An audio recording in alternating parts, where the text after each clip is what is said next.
I request everyone to kindly rise as we now proceed with the university anthem.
Thank you.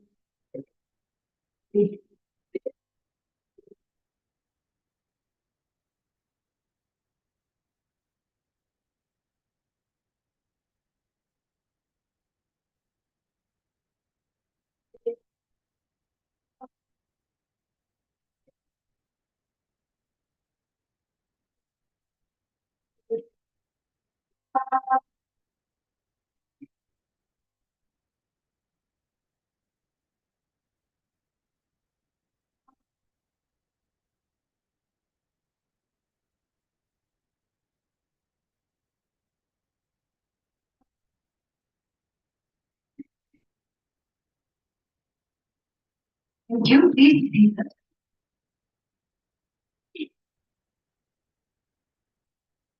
We now move to the felicitation of our distinguished dignitaries on the dais, a gesture of our deep respect and gratitude for their presence and contribution. Now, I kindly request Dr. Balaji Shibuke, Associate Dean, Faculty of Social Sciences and Humanities, to offer khada to our honored Chancellor student.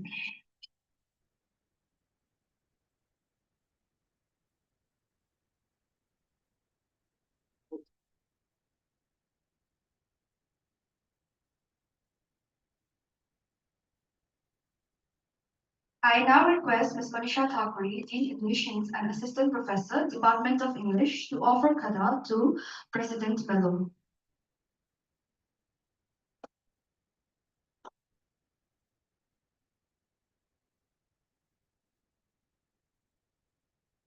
I now request our head of the department, English, to present khada to Secretary Mello.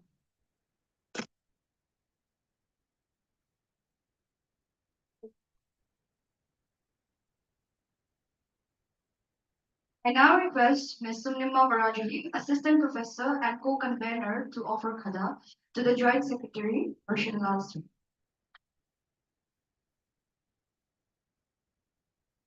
I now request Dr. Manisha Rai, Assistant Professor, to offer khada to our keynote speaker, Professor Amit Sharma.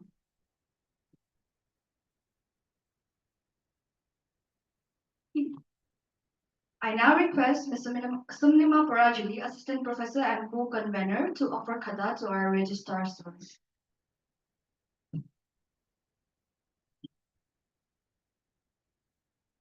Thank you so much.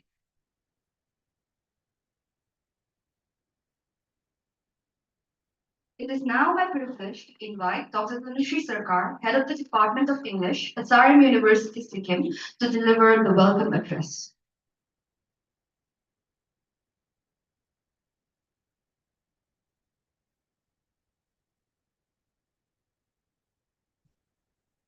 What matters in life is not what happens to you, what you remember and how you remember it.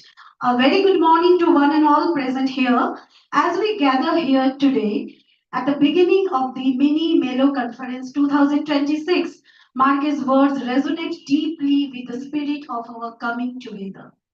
It reminding us that such moments are not merely lived but remembered, interpreted and transformed into meaningful intellectual and cultural experiences. On behalf of the Department of English, SRM University Sikkim, it is with immense pride and deep sense of privilege that I extend a warm and gracious welcome to our Honorable Vice Chancellor, Dr. Gurkaman Sharma, whose leadership continues to guide towards greater heights of academic excellence. Welcome, sir. I offer my respectful greetings to our esteemed registrar, Professor Tom K. Thomas, whose administrative support forms the foundation of our academic pursuit. It is a matter of profound pride to welcome the distinguished members, Professor Manju Jaitka, President Mellow, Professor Manpreet Kaur, Secretary Mellow, and Professor Roshan Nath Sarma, Joint Secretary of Mellow, whose continued support enrich such collaborative academic endeavors. It is our distinct honor to warmly welcome the keynote speakers, Professor Amit Kumar from the English and Foreign Languages University, Hyderabad. I am honored to welcome our Associate Dean, Dr. Balaji Shelke, whose encouragement and guidance continue to nurture and strengthen our academic initiatives. I also welcome deans, directors, HODs, and faculty members of the university. I extend a cordial and heartfelt welcome to all our distinguished speakers and participants who have gathered here from across India and various parts of the world, as well as those who have joined us online, bringing with them a wealth of perspectives and rich scholarly insight. Over the course of these 2 days, we will engage in a rich and meaningful exploration of the many dimensions of Gabriel Garcia Marquez literary world. The conference brings together diverse perspectives that examine his work through the lenses of memory, myth, history, and narrative form, while also addressing themes such as power, political violence, love, solitude, and cultural identity. Together, these sessions promise not only to deepen our understanding, Marquez over, but also to open up new avenues of interpretation and critical inquiry. May this conference become a site of dialogue, reflection, and the generation of new knowledge. With these words, I once again extend my heartfelt welcome to each one of you and wish the conference truly enriching and successful. Thank you.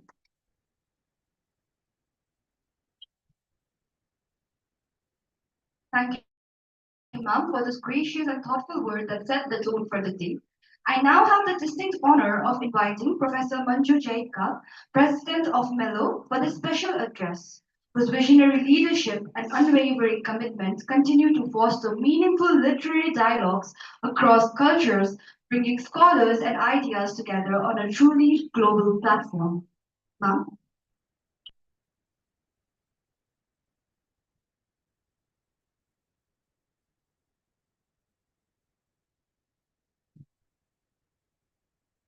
Morning, everyone.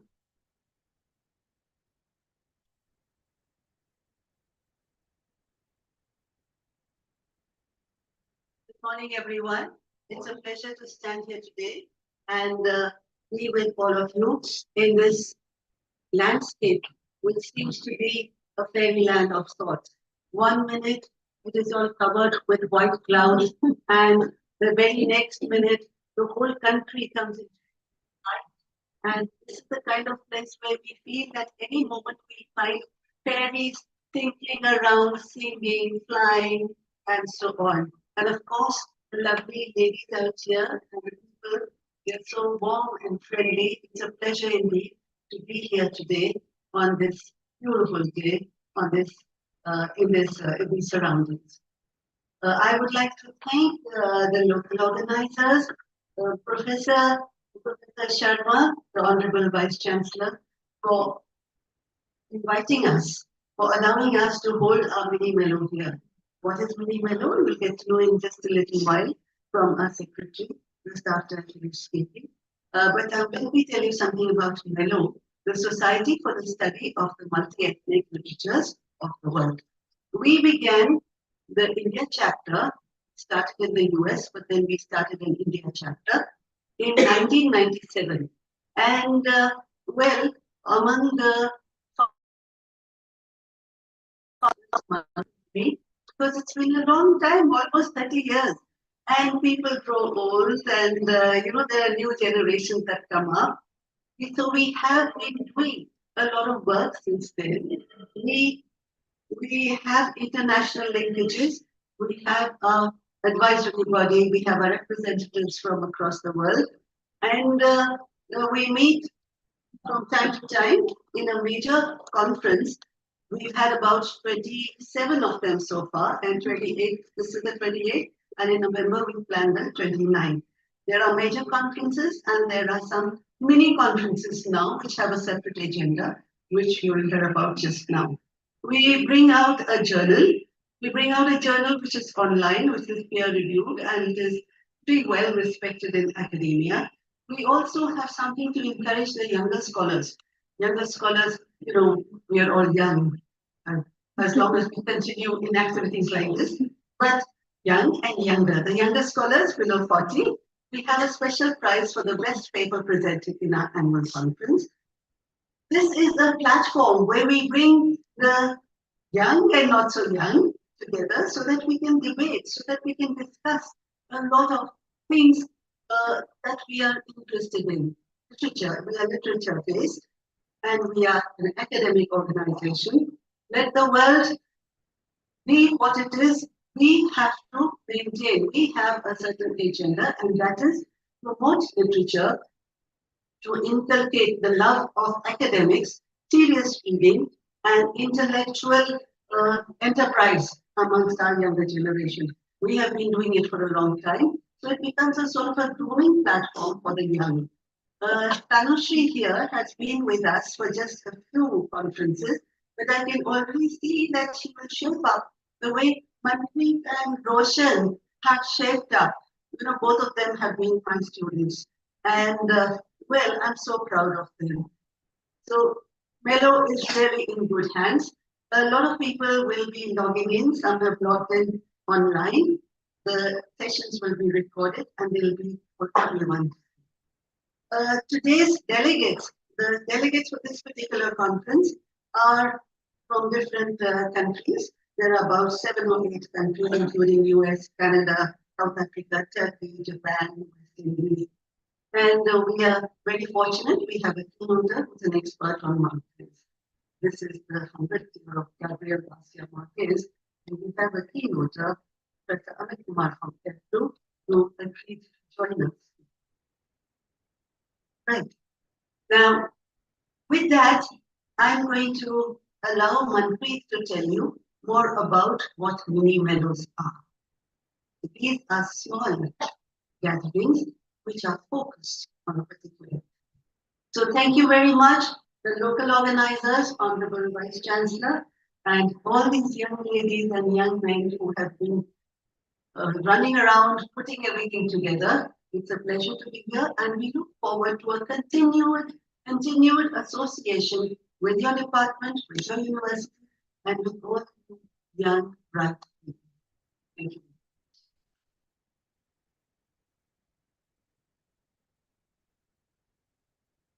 Thank you so much, ma'am.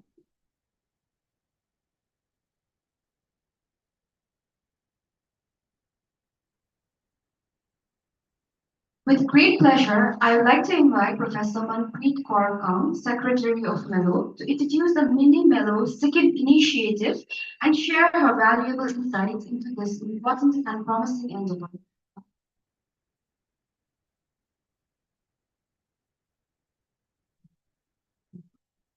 Good morning, everyone. On behalf of Mellow, like our president said, it's such a pleasure to be here, and we are happy to be here. And some things which I would like to add to what Professor Jaitka said. Mellow, over the years, has gained a certain academic reputation. So we are very particular that whenever our name is associated, we would like to have certain academic standards. And we often get requests, but only when there is the, we see that the serious-minded organizers and the campus and the, university do we really agree. So I would say that it has been a wonderful, journey up to now. And we've seen how dedicated Tanushree and Simran have been. We have been tracking with them and some other research scholars. So it's a pleasure to be here. And now to tell you a little bit about Mini-Melow. Our Mellow conferences have grown quite big in stature as well as in number. And we've had them made in major metropolitan cities. Delhi, where the Connectivity International participants, it's easier to come. We've had them, many of them in Hyderabad. Chandigarh has been a major venue. So we got, we were reached out by some far-flung areas also. They wanted to hold a Mini-Melow. But then we saw that sometimes connectivity issues, etc., that, or the infrastructure, we might not be able to, because we get hundreds, Tanushree has seen that, we get, in fact, we have to really shortlist participants. So we usually have 100+ participants in our major Mellow conferences. So we decided that, to reach out to a larger geographical area and to scholars, younger scholars, who could be a good exposure for them, and it's a good association for us also to have younger, newer members joining. We decided a few years ago to start Mini-Melow. And again, these Mini-Mellows have also been very good, very successful. We had one in Shulini University in Solon. We had one last year in Dibrugarh. And we had SRM Sonipat, yes. And in fact, the good thing, the pattern here is that, so for the major Mellow selected papers, we have our own journal, major, which is online. About that. But for encouraging youngsters here, because we all know that in our careers and to grow and for appointments, we need publications and good publications. The good thing is that we have internationally renowned publishing houses where we reach out, and the good papers, the best papers, are then compiled and published by a good publisher. We have one already almost ready. It's in the pipeline. It's going to be released in a few days. The SRM Sonipat conference was on ecology, A Spirit in the Woods, the title of that anthology, which is coming out from Springer. You all know it's a well-known publisher, and we hope that even for this conference, and they're all theme-based, like this is on Martins.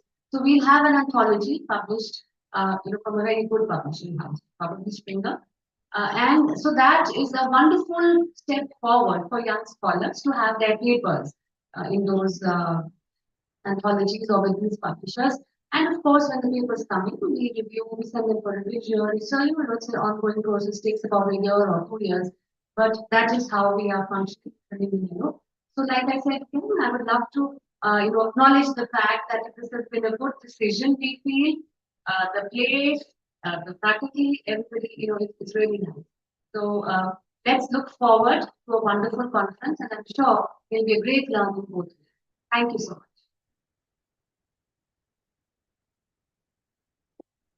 Thank you. Hello, hello to hear the inspiring journey. We are honored and grateful that you could be a part of it.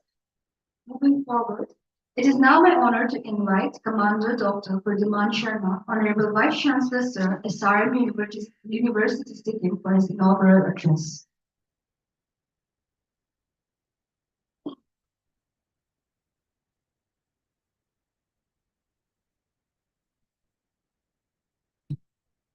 Good morning, ladies and gentlemen. I hope you all had good breakfast, and only I could hear a few only, and then I have a lot of youngsters here. So good morning once again.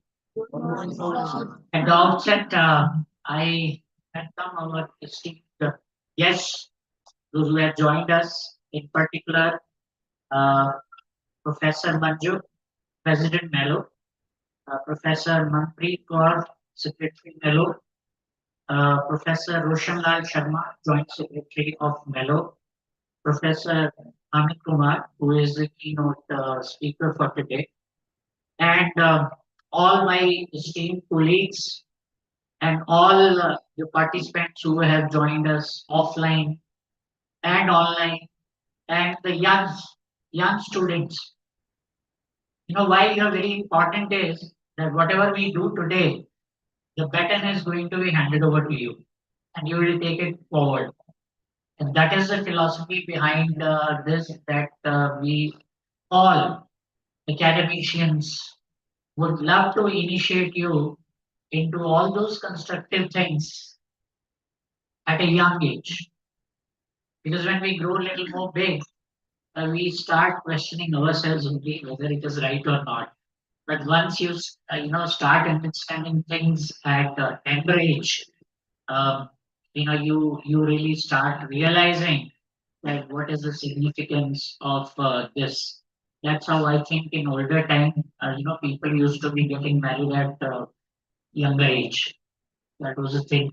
Okay, so that you understand each other better rather than having. Well, I'm diversing from what I just say. You know, for a country like India,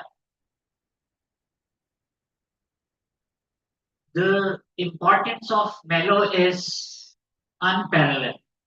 Like when we say, when you are, going for the full form, it is Society for the Study of Multi-Ethnic Literature of World. And I think we have world in our own country only. Imagine 28 states and 8, UTs, and the number of languages that we speak, the kind of history we have, the kind of cultures we have. I think if we are living in India, we are already into that. And it is always important that we need to be understanding each and everything. That is how humanity will come together when we know from where we have, come, and why a person at a different place is a little different will come through this. And this is the literature which will bring you closer to that. I was telling, one of my faculty members that I prepared a speech, but it is always a problem with you. I don't look at it because I just can't, put my head down and all that. But I can tell you, guys,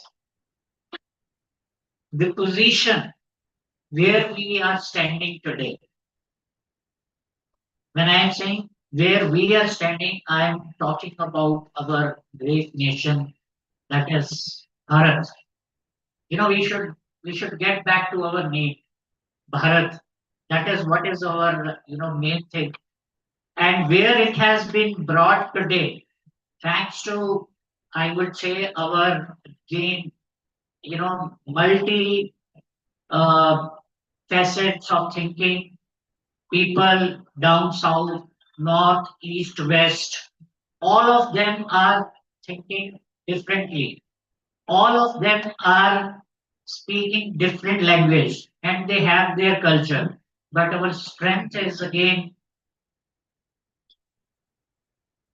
unity in diversity. That is what is very important. When we want to understand something in entirety, this is important that we should be taking everyone into the fold and come out with the best possible thought process. Otherwise, if we are at one place, our thinking is unidirectional, our behavior is unidirectional, and these kinds of conferences, they underscore the importance. The world need not to fight the way we are. I told you that 36 countries we are existing and existing in such a great manner that we are really an example for the world.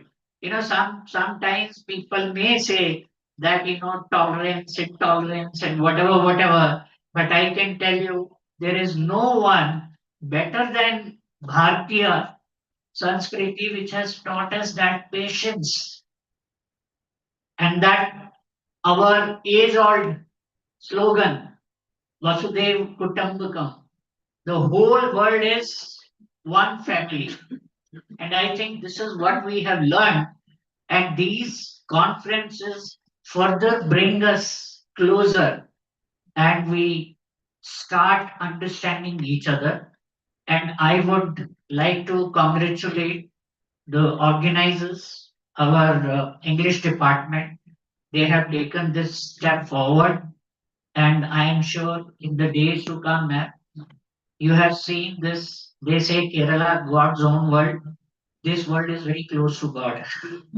We are right, next to, Mansarovar, and our Shiva is living there.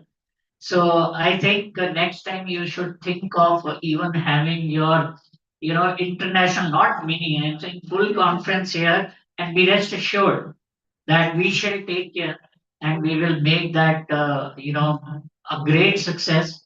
As such, you have already, seen our SRM Sonipat, and you all know that we have, 6 universities, and there are around 1,30,000 students who are studying with us across India. Yes, we came here because we wanted to bring education right at the doorsteps, that our students should not, lose because they are in one corner, and we are definitely doing better. We are going to come out with a campus which is of 80 acres in the days to come. We're going to buy a land and give us 3 years.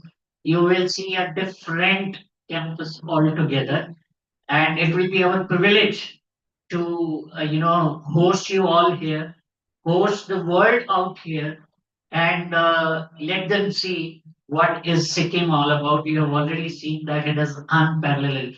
The kind of patience, the kind of discipline, the kind of cleanliness that, you know our state is presenting. I think this is at par excellence. People have to really put in a lot of efforts to reach there, and they will go back that if it can be done here, why it cannot be done anywhere else. And I am very thankful to Society of Mellow for giving us this chance. And I know next 2 days are going to be, a great learning for all of us. Maybe yes, people like me are little, I would say curse that they cannot sit through everything. But I would love to, would have loved to sit and really learn more about it. But obviously that your lectures are going to be recorded, your presentations are going to be recorded. Be rest assured that every day I'll see one, so that I am assimilating it and learning more from this. And more so, it will be more, which will do a great good for my young students and all our other faculty members and the participants also. So I wish this conference a great success. And again, I would, ladies and gentlemen, and my all faculty members and participants, we are today in this world of AI, which again should be facilitating you. Means yes, AI will tell you about the, literature and everything about the world, but then you have to experience it. You have to live it. Maybe your efforts today, you need not to go everywhere and see it. It can bring closer to you, but then you got to be experiencing it and constructively, positively, and deliberately participating in this and learning about how the beautiful world is. And another thing, which is, a caution for you, that this AI should not kill your creativity. Yes, we are adopting it and we should use it. We should use it to the fullest for our advantage, but not to kill our, creativity. That is what is very important, and especially for the youngsters. And once again, I wish all the best and great success for this conference. God bless you all. Have a great learning in next 2 days and continue thereafter. Jai Hind, Jai Bharat, Jai Sikkim.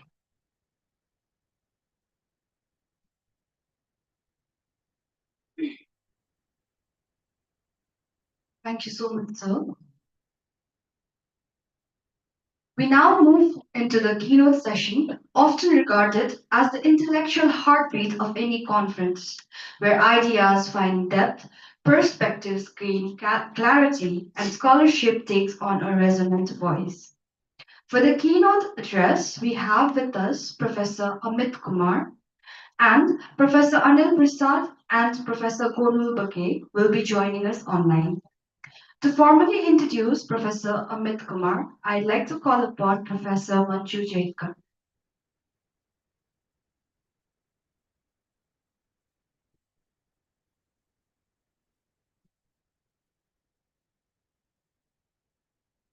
Thank you very much. It's indeed a privilege to introduce Professor Amit Kumar, who has a very impressive CV. Professor Amit Kumar is a faculty member at FLU, English and Foreign Languages University in Hyderabad, and he specializes in comparative literature and India studies. He has served as a Fulbright visiting fellow in the US and a DAAD, DAD visiting fellow in Germany, and currently holds the position of coordinator for the enabling unit. FLU, as we know, is one of the premier institutions of the country, and we are very lucky that we could get someone as distinguished as Professor Amit Kumar to deliver the keynote. I need to tell you that he's a very modest person, very self-effacing, and he told me that's enough. You can just say that I'm from FLU. But there is a lot that he can legitimately be proud of, because he has a presence across the country and in international circles also. And in fact, when we were looking for the right person, his name was recommended by another senior professor. And of course, we always do a background check and ensure that the person that we are calling is just the kind of person we are looking out for. So I went through some of the videos, and I felt that Mellow scholars would really benefit with an interaction from an interaction with Professor Amit Kumar. So this is the first time he's joining us for one of our conferences, and I'm quite sure it will not be the last. Thank you, Professor Kumar, and we look forward to your address. Give him a hand, please.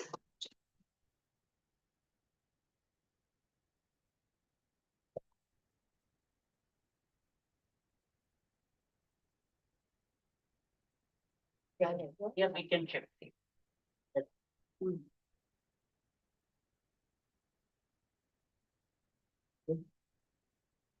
Thank you very much, Professor Jaikar, for a wonderful introduction. Otherwise, it covers, I think, there. So you can just pull this also. This.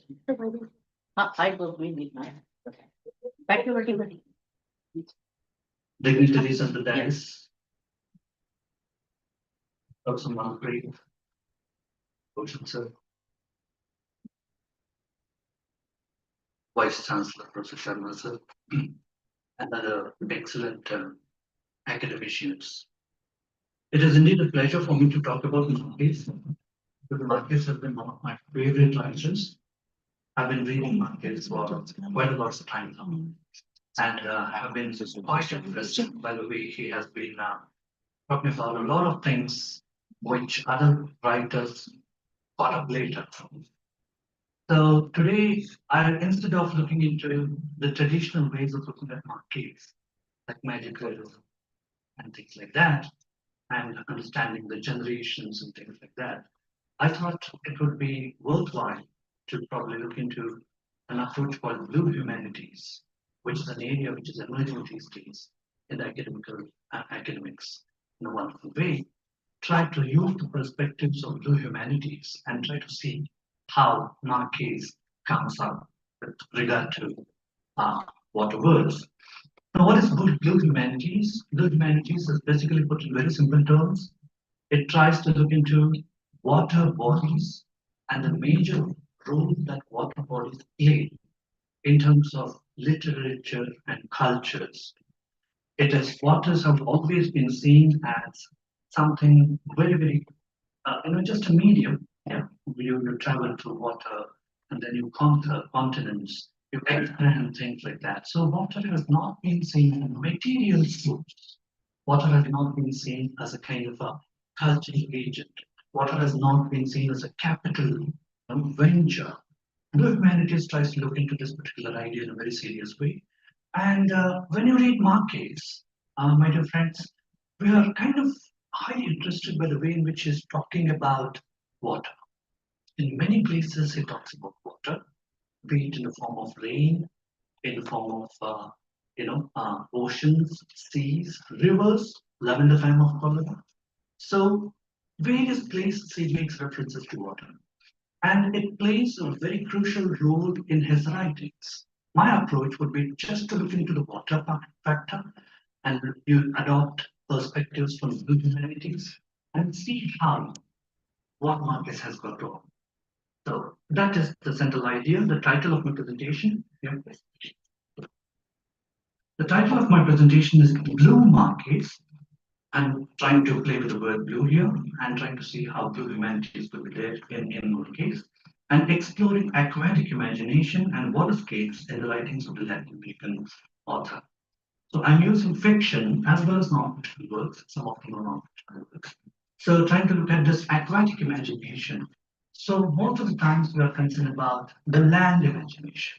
Imagination has always been land-centric. People have used a term called terra-centrism, which is basically terra refers to land. As against that, I'm trying to juxtapose a kind of a contra perspective, which is aquatic centrism, aquacentrism.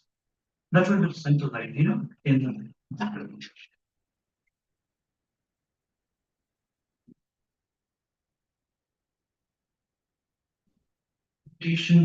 Something like this. Let me just begin by talking about what I mean by blue humanities. What are the important ideas? I'm just using two dimensions for the purpose of our idea. Next, we go ahead and try to look into the major principles of blue humanities, which are applicable in the context of markets. Then we move ahead and try to look at the aqua poetics, that is the poetics, water poetics of Marquez. What exactly do we have here in terms of the wonderful imagination that he has? And water, now I move ahead and go and talk about three major works by Marquez. Of course, 100 Years of Solitude is some kind of an opposition, though I wanted to stay away from this work, but it is so, pardon me for that, because it is such a kind of a, kind of holds you back and pulls you into it that I just couldn't resist. So I'm using this 100 Years of Solitude. The second is, of course, Love in the Time of Cholera, which has been made into a movie and which is quite popular among our young students. Whenever I teach Love in the Time of Cholera, I see that the students are so highly interested. And in that kind of a romantic idea that love ultimately wins. But I want to go against that and try to see how Marquez is actually debunking romanticism. So, romantic understanding. The next is sea as a space for existential confrontation, which is in the story of Shipwrecked Sailor, which is seen as a non-fictional work, but people are talking about it. It is a hybrid genre and things like that. So fiction, non-fiction, whatever. This is about a sailor who has undergone a shipwreck and that is kind of cast away. And then what goes on in his mind is kind of an interesting an exploration of the mental turmoil that he undergoes. So wonderful book, strongly recommended. It was serialized in certain kinds of journals. And with that, I come to the concluding observations where I'm trying to make an argument. Let us see whether the argument stands. So, understanding blue humanities. It's a very beautiful concept, blue humanities. And people are trying to write books about it and trying to talk about it in wonderful ways. And there is a wonderful scholar called Steve Menz, and he has tried to organize studies on blue humanities and he gives us a definition about blue humanities and tries to say that the blue humanities begins with the recognition that human culture is shaped by the sea in ways that are not metaphorical but material. Now, what is it trying to do, my dear friends, is that till now, till until the idea of blue humanities came into existence, water was always seen as just a metaphor. Water, if at all water played a role, it was like the role of a sidekick. Yeah, it didn't have that center. It was not seen as the center of deliberations. It was not seen as the center of knowledge. It was not seen as a center through which we can actually generate information. But he kind of now says that enough of this land, okay? Enough of this land. Now we need to focus, we need to shift the focus of our camera to water and try to see how water becomes important. It is not metaphorical, but material. Water is material. Yeah. So that becomes important, and it has played a very important role in historically, and it has played a crucial role ecologically. So we have to look into this ecological material aspects of water. And then that is what it tries to say in the Shipwreck Modernity, a wonderful book. I recommend it in the Ecologist Globalization. Many people are working on blue humanities now, but what is really very interesting is this notion of materiality that needs to be foregrounded when it comes to water. Next is I'm using this particular definition by Stasi Alaimo. Stasi Alaimo has another important term in literature and in humanities. My dear friends, we know there are several terms, and there was a cultural term, there was a translation term, there was a spatial term. We know we are aware of these kinds of terms, and here is that different kind of now people are talking about a graphic term and everything. Anyway, so there's an oceanic term. So this definition talks about an oceanic term in human understandings, human knowledge. The oceanic term calls for a humanities that recognizes the vast dynamic materiality of the seas. The materiality of the sea becomes important. So it is not just a huge mass of water, but there are material significations which are there inherent in water. So, materiality of the seas and their entanglements with human bodies, histories, and politics. So, there's kind of an interesting entanglement that actually happens with human bodies, histories, and politics. So, that is what becomes extremely important here. The central idea here is that we need to focus on water, we need to focus on knowledges concerning oceans, we need to theorize, we need to foreground it. We have not been doing it in an adequate manner.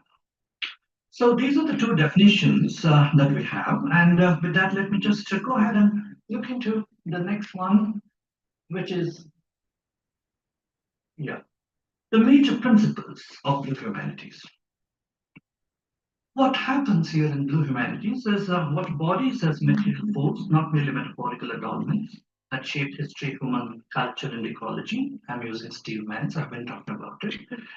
There is a shift from terracentrism, that is a term coined by Marcus Rediker. Terracentrism, basically referring to the scholarship which is actually based on land, and we need to focus now, shift attention to water. As against terracentrism, we need to go ahead and now talk about aquacentrism. So that is water-based epistemologies. So we need to look into water-based epistemologies in a very important way. So that has been foregrounded in a big way. What does this water-based epistemologies consist of? It consists of the role of aquatic habitats, the role which, the kind of knowledges that are circulated on the land and the knowledges that are actually circulated through water. They are kind of opposite. There are contraindications when you look into water. The epistemologies are totally different because these epistemologies seem to be already post-humanist, because there's a term called post-humanism also. So aquacentrism, the epistemologies of aquacentric ideologies are already post-humanistic because they are not so centered around human beings. Human beings, basically people who are actually living on the land, not so much of water. So for that reason, it becomes extremely important. An emphasis on mobility, circulation, and connectivity. Water means connectivity. Water means, mobility. This becomes even more important in today's time, given the Hormuz crisis. Yeah. So everybody thinks about it. Yeah. So water plays a very crucial role. Water can stop material progress. Water can be a kind of impose a blockade to human so-called progress. Our progress could be misleading, in a certain way. So water plays a very important role. And people thought, what people just took water for granted. Oh yeah, it's what? Yeah, we will just go boating and we'll go surfing. So that is not. So water bodies as archives of memory, love and loss and trauma. So water can be a repository of memory, or in an interesting way, it could be a lost memory because water erodes. Yeah, water has this ability of eroding things. So that is what I'm going to talk about. Loss, trauma. This is Elizabeth Green talking about it in an important way. So then it underscores the social production of oceanic space. There is a society on the water. It talks about the social exchanges on the water. So that becomes extremely important and it interrogates non-human entanglements. So human and the non-human entanglements in the sense of the relationship, say for example, that human beings might have with a shark, yeah, a shark. So I have Moby Dick in mind, yeah. I have Billy But Sailor in mind, the things which are interesting about it, and also in terms of movies, I have Jaws in mind, yeah. So you know that. So it becomes extremely important here. So human, non-human entanglement. It's a very beautiful idea. Blue Humanities is coming out with so many interesting, delightful aspects which help us understand situation in a beautiful way. Okay, so this is about Blue Humanities. Now let me just come to Marquis. Yeah, now I'm just applying this to Marquis and try to see what merits do we have when we do this kind of an analysis. So water bodies and their multifarious connotations in Marquis' fiction. Once you take up one particular water body, the kind of signification that is actually coming out in Marquis is very difficult to understand because he uses water in a very elusive way. Very elusive in the sense that once it stands for some kind of a seemingly protection, yeah. At the same time, it can also stand for something like an erosion and destruction. But prominently, what I see as I go through Marquez's writings is that you see that most of the time, Marquez, yeah, okay, no problem. Most of the time, Marquez is using water, in my opinion, I'm open for criticism. In my opinion, Marquez is using water to alert human beings that this is an agent that can be extremely destructive. Marquez is using water as a ferocious metaphor, ferocity, to show ferocity, ferocious nature. So that is my understanding. So oceans, rivers, seas serve as a repository of memory. Of course, memory is contained in these things. That is really, really important. And memory, in an ironic way, water erodes memory as well. So swamps and waterways symbolize protection and security. You might remember in 100 Years of Solitude, you see that they put a kind of a pillar there near a swamp and write on it Mokondo. Yeah, the right is Mokondo. That is to say that it is not in front of a swamp. It's a marshy water area. So waterways, in some sense, symbolize protection, seemingly protection and security. That is seemingly. I'm just using this repeatedly.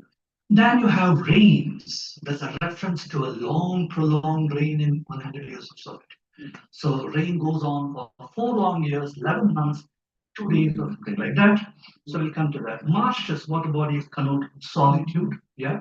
What water denotes, the argument that I'm trying to make is it ultimately gives rise to, it strengthens the idea of solitude. It is once people are already in the area of solitude, they are fine. But those who are being extra active and kind of amassing wealth, they get eroded. So that is what is very interesting. So the depth of ocean suggests existentialist confrontation. So the water has this depth, and that depth is like a psychological depth. So it is kind of a possible parallel between psychological depth and the depth that is actually there. So existentialist confrontation that we actually have.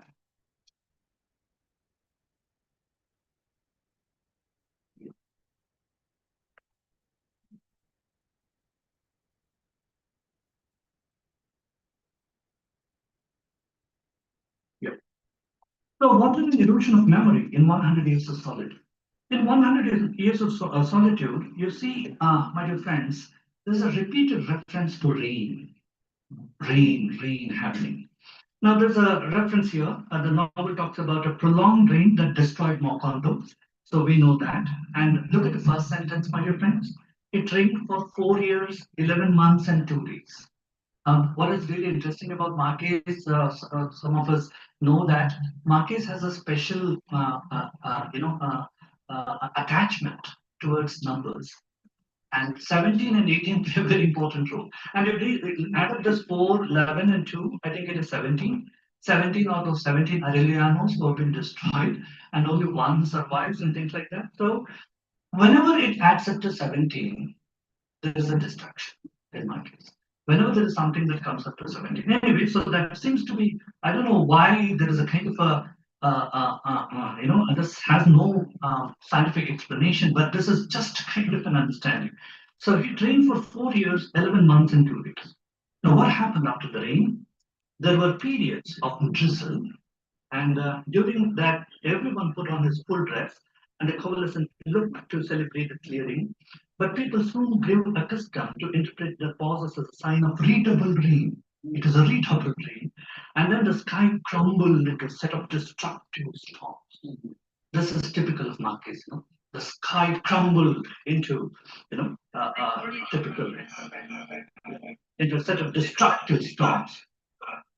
And out of the north came his hurricanes that scattered roofs about and knocked down the walls and uprooted every last plant of the banana groves. Now this happens, rains come to destroy. And when the rains come in Marquez's 100 years of solitude, human folly is at its peak. Human folly is at its peak. And then rain comes as a kind of a remedy. Yeah. And rain is also most of the time destroying men. And that is something which I come to that when there's a different relationship with rain because you have to men and women.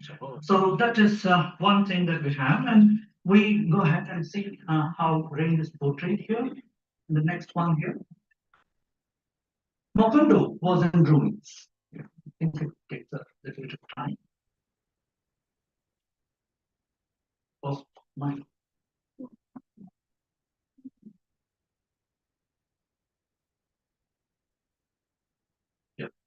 Mokondo was in ruins in the supposed rain condition. It turns out to be a catastrophic deluge. It blurs the distinction between temporal categories. What happens after rain is that people forget what is past and what is present, and they get into a state of amnesia. So much so that this is a cow and that you have to milk. You remember that famous thing that Marcus that this is a cow and it should be used for the purpose of milking and things like that. So that's a collective amnesia that happens, and that is a kind of a large-scale decay. Rain brings about a kind of a large-scale decay. And when does that happen? It happens when a situation where human folly, as I said, is at its peak. Human folly, and then rain needs to shatter human, kind of arrogance in a way, the material prosperity and the amassing thing, and nature becomes an agent in markets that kind of destroys things and then brings people back to the ground or back to the water, so to speak. So rain reduces Mokondo to a state of decay. Rain washes every trace of violence also in the infamous banana massacre that actually happens. Rain intensifies amnesia. Yeah, this amnesia that actually happens, rain intensifies this to a certain extent that people forget almost everything and they have to relive their life and they have to kind of again remember things. So that's something which is very important. Rain is destructive in that sense. So you have this quotation there. The worst part was that the rain was affecting everyone and the driest of machines would have flowers popping out among their caves if they were not oiled every 3 days. And the threads in the brocades rusted and wet clothing would break out in a rash of saffron colored moss. And the last sentence, which is very, very beautiful, of magic realism, the air was so damp that fish could have come in through the doors and swum out in the windows. So finally, through the atmosphere, so fishes do not swim, but fishes actually come out because of the situation, which is so very humid. So you see that fishes could come out through the doors and swarm out through the windows. So magic realism at its peak anyway. So that's not our understanding. But then fish is important here because fish comes from land, comes from water to the land. And that means human beings are actually challenging. Water is giving a response. Aquatic habitats come like an army to destroy. So that is what we actually see here when we look into the situation. So the argument that I'm trying to make, my dear friends, is that rain is extremely ferocious. Water, when we talk about water in 100 years of solitude, it is not simply that it comes, pours out, and goes away. It has a role to play. The role is that of an utter destruction. The role is that of an answer to anthropocentrism, yeah, because human beings are actually becoming extremely centered around human situation. So what Marquez is actually trying to do is using water as a kind of a catalyst to bring people on their knees or something like that. So next. So rain in the novel could be seen as vertical oceanicity. I'm using a term from Blue Humanities. Rain has been seen as vertical oceanicity in the sense that it is not horizontal oceanicity, but it is vertical oceanicity. So water washes away illusions of progress. The discovery of the seabed, Jose Arcadio Bondir, is not triumphant, but destabilizing. The word destabilizing becomes very important for me because whenever there are aquatic metaphors, what we see immediately with that is destabilization. So the ocean appears as an overwhelming material expanse that destroys Mokondo's isolation. Aquatic realm of Mokondo becomes an archive of loss. So what you actually see here is total loss. So whenever water comes, there is a loss that actually happens, and there is a repression, and of course, ecological damage. Yeah, that is deliberate, of course. I believe nature wants that damage not to teach itself a lesson, but to teach humans a lesson. So aquatic imagery contributes. Yeah, aquatic imagery contributes to the enhancement of solitude. Yeah, in one of the very beautiful interviews that Marquez gave, and he has said this. Yeah, when he was asked a question, "What are your major themes?" Then he seems to have simply said, "Your major theme is only it's the only subject that is solitude. Yeah, that is the solitude which is I'm actually repeatedly talking about. I've written about it from my first book until the one I'm writing right now. So at that time he was writing Love in the Time of Cholera. So he said, so from 1967 till 1985, when he wrote Love in the Time of Cholera, you see that the central concern has been, solitude. So what is actually trying to say here is that a solitude which results when everyone is acting for himself alone. So last line, please see that the solitude which results when everyone is acting for himself alone. Sorry for the gender thing, it should have been himself or herself, but when people are actually acting for themselves, what emerges here, what becomes really very important is that nature plays a very crucial role and then brings them back to solitude. So solitude is kind of enhanced by water imagery. That is what I'm trying to highlight. With that, let me just go to the next novel, which is River and the Temporality of Human Emotions and Love in the Time of Cholera. Now, if you look into this, it's a very beautiful novel, highly celebrated, very popular among our students because they love reading this, Love in the Time of Cholera, because of this romantic understanding that love, if you don't get love now, you might get later at some point of time. So Florentino Ariza's love sickness is repeatedly described in terms of that echo cholera symptoms. Yeah.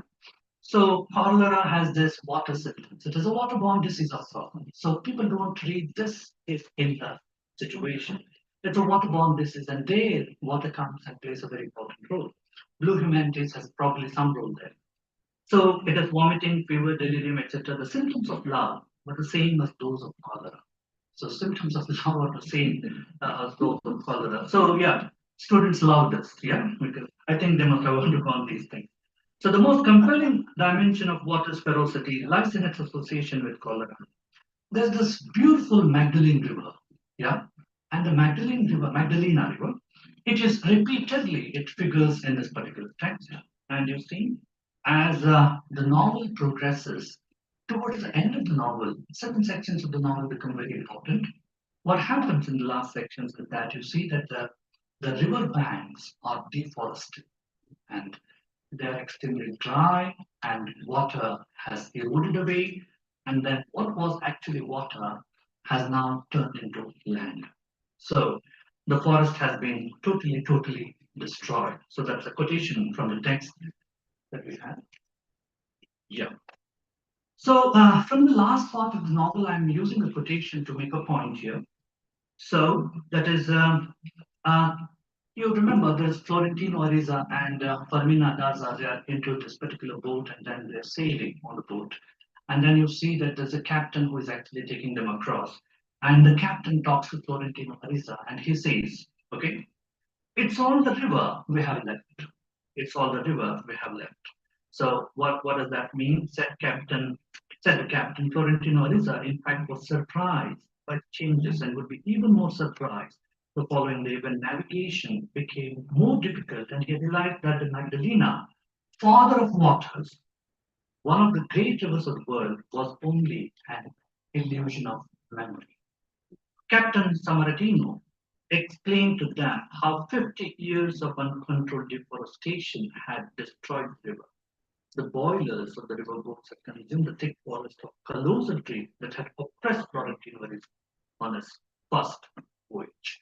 So you see that what is actually happening here is the rapid scale of deforestation.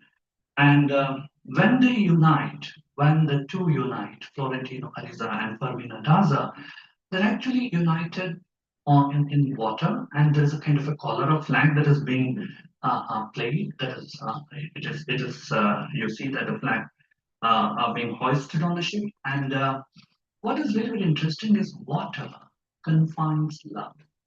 They cannot realize love on the land. They can probably have love, and that is being celebrated only in the aquatic space. So that's a point very important, and water seems to be the place that provides them with, some kind of a solace there. The final river journey of Florentino Ariza and Fermina Daza under the false pretense of a cholera outbreak, yeah, the yellow flag that's flying, ironically seals their isolation. Now they're isolated. Water isolates them, thereby enhancing solitude. So love survives, but only within a quarantined, death-marked space. So is love realizable in the real world? The answer is no. Then where is love realizable? Love is realizable in a quarantine space. It's a cholera outbreak. It is in the death-marked space. Love is cholera. Love is cholera. And cholera is a waterborne disease. So water thus frames love not as triumph, but as containment within mortality. Yeah, it is a containment within mortality. So that becomes extremely important to that important idea that we have to. So what happens to the romantic notions of the novel? I'm trying to say that water becomes a destabilizing force, the word that I'm using repeatedly here. It becomes a destabilizing force that undermines the novel's apparent romanticism. The novel seems to be romantic, but I'm trying to make a case here, trying to say that water, it kind of destroys that romantic situation between these two lovers and then tries to present a situation where love is actually not realizable. If at all you have to fall in love, you have to always stay confined and quarantined from the jungle. So it's kind of a situation which debunks the understanding that love is realizable. So it is actually presenting as a very bleak situation that love might not be realized. So that is what I'm trying to say. Yeah. So next, when we look into the Magdalena River, you see that river as a historical archive. When we look into the way in which the river reconstructs history of that region, you see that the river is a witness to several wars. It is a historical archive in that sense. Civil wars have happened. Bodies have been dumped on the water. And corpses float on the water. Corpses float on the water. And it is in this space that they realize that. So that's the reason why. So corpses float on the water, And what is actually happening here is the sense of disgust. Because when you see corpses, when you see death around, so you are not in a celebratory mood. You're actually trying to look into a disgusting situation, which again punches the apparent romanticism of law. So, River refuses to conceal the horrors of war. River is very blatantly open about it. River shows the atrocities of war. River is very violent in that sense because River doesn't want to hide in it. So it brings things to the fore. Yeah. It pushes the victims of violence to the surface, foregrounds the acts of genocide committed by humanity. River transfers the remnants of the past to the present. Whatever has happened in the past, it brings it to the present. It shows people, it is like a mirror. It shows, see, these are the things that you observe. So these are the things humanity has done in the past, and it kind of mirrors, it shows it, see, you people should be ashamed of it. So that, I think, that is the way in which it is actually trying to. So river disrupts the linear time. It replaces it with cyclical recurring patterns. Of course, we know this is a feature of magic realism also, but this is not a magic realist novel. But then you see that river plays a very important role in cyclical patterning. So whatever has happened in the past will happen in the future, and you human beings will never learn. So okay, so that is about love and time of Kolda. Now the third and the last one. See, as the space of existentialist confrontation in the story of a shipwrecked sail. Now this is again a very beautiful text by Marquez. Now what actually happens here is this Velasco, Velasco, he is kind of castaway, and he's there on the sea on a raft for a very long period of time. Yeah, something like the life of Pi, yeah, something very similar to that. So he is getting psychologically disoriented. Is extremely, you know, he has lost his cool, he has lost his orientation. And once he's cast away like that, what becomes very important, the only thing that he's actually confronting is the ocean, the huge ocean. And what is actually happening here, my dear friends, is that he understands the unknowability of oceanic bodies. How little we know about oceans, how little we know about the water space. So he sees that things are, abrupt, chaotic, and different waterways. He just looks at those waterways, and the waterways are so very abrupt, and the waterways are so chaotic. The waterways are so very indifferent. So he's confronted by this kind of an abrupt situation and is actually trying to struggle with this. C becomes an autonomous agent that operates outside human ethical framework. So human ethics don't seem to have any role to play at all when it comes to water. So water operates outside human ethical framework. Yeah, human ethics has little to do there. So the text is replete with, and as I said, it's more a psychological text than a physical text in the sense of a physical reality. It is all more, the action is actually happening in the mind of Vilas. So you see that the imagery of hallucination, yeah, disorientation, hallucination, mirages, he sees that ships and never and the islands that never arrive. He thinks that they have approached an island, he's on the right. So islands that dissolve, there is this illusions of rescue. He's being rescued. He gets a feeling as if he has been rescued, but actually he has not. So until the end of the novel, it's just kind of a dramatic way in which he has been rescued. So the ocean's abundant water is mockingly hostile to human needs. It is hostile to the human situation, human needs. I'm just using two quotations from the text for this purpose. My first night at sea seemed very long because absolutely nothing happened. It is impossible to describe a night on the life of Brian when nothing happens and you're scared of unseen creatures and you have got a catch with a glowing dial that you can't stop checking even for a minute. Here's a dial and he keeps checking that because he wants to know what is the time, but time doesn't move. He's on the water and it just doesn't move. So he's so very obsessed with this, and then he's all alone on the sea. And then the flight of Velasco is described in such a deepest possible terms, and only markets can do that. You know, the kind of intensity of the mental turmoil which is actually bringing. So next, another interesting quotation where he desires to die. Yeah. Around 2 o'clock, I was completely exhausted. I crossed the boats and tried to sleep. My thirst was great. So he was water. He has water everywhere, but the thirst is so great. It's like Coleridge, you know, water everywhere, not a drop to. So my thirst was great, but hunger didn't bother me. So I was so tired that I rested my head on an oar and prepared to die. So he wants to die desperately, but then death doesn't come in a way. So that is an important thing that starts happening here, an important idea, I think, in the situation. Yeah. So what is this text actually trying to bring out? The immeasurability of oceanic time. Oceanic time is not the same as the land time. So the oceanic time is immeasurable in a way. We need to have a different clock altogether because this clock, the dial doesn't work. Okay. So demystification of anthropocentrism. So human beings are so anthropocentric, you know, anthropo being the human. People are so very centered around their own situation. But what is actually happening here is the novel, when once somebody is surrounded by water, it demystifies anthropocentrism. It kind of brings people down to their knees. So then the philosophy of the ocean lies in its indifference. Ocean is very indifferent. Ocean doesn't give a damn. Yeah. Whatever you are living or dead, even after the death, it will continue to function as a deep. So life on water for the sailor is worse than death, of course. And also there is a sense of vulnerability. Yeah. One of the important things that is happening these days is also vulnerability studies. People are talking about vulnerability studies in a very beautiful way, especially after COVID. So this is applicable here also in the case in this small sentence, the sharks followed the raft.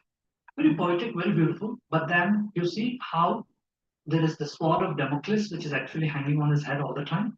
The sharks followed the raft. That means he could be devoured any time.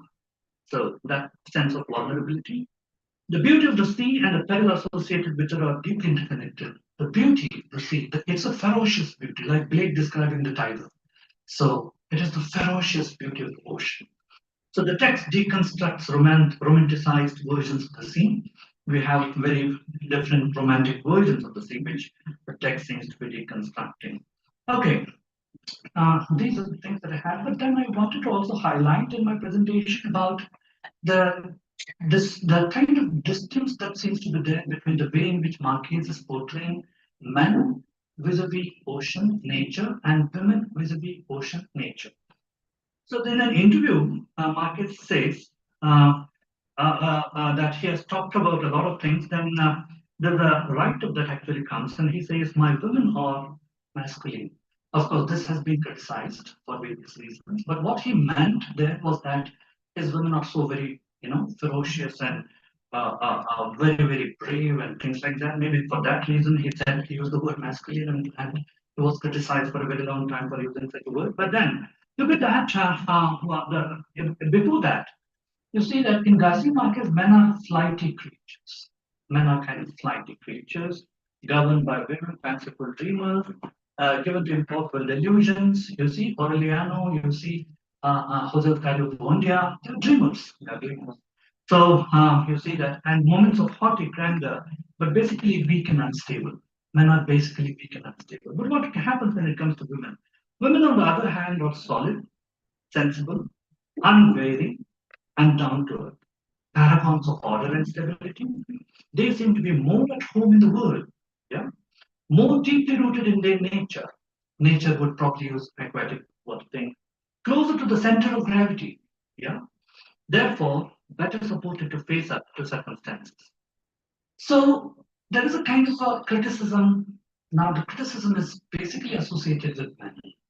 Men's attitude towards nature and water, and women's attitude towards nature and water.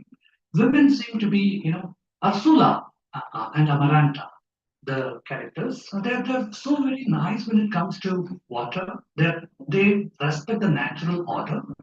They are aware of the balance that the nature seems to be having, whereas the men seem to be lacking.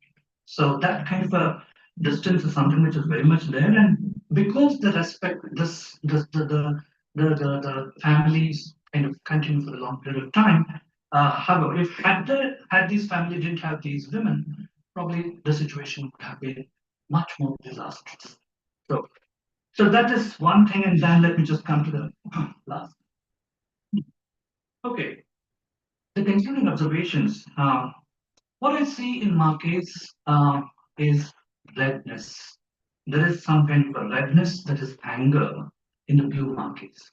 Whenever we look into the blue markets, that is the markets of the aquatic metaphors, you see there's an anger associated with that. Because markets is all furious. When it uses water, he's all furious. He's all so very, angry about the human escapades. So the destructive nature of water bodies is marked a scathing attack on human anthropocentrism.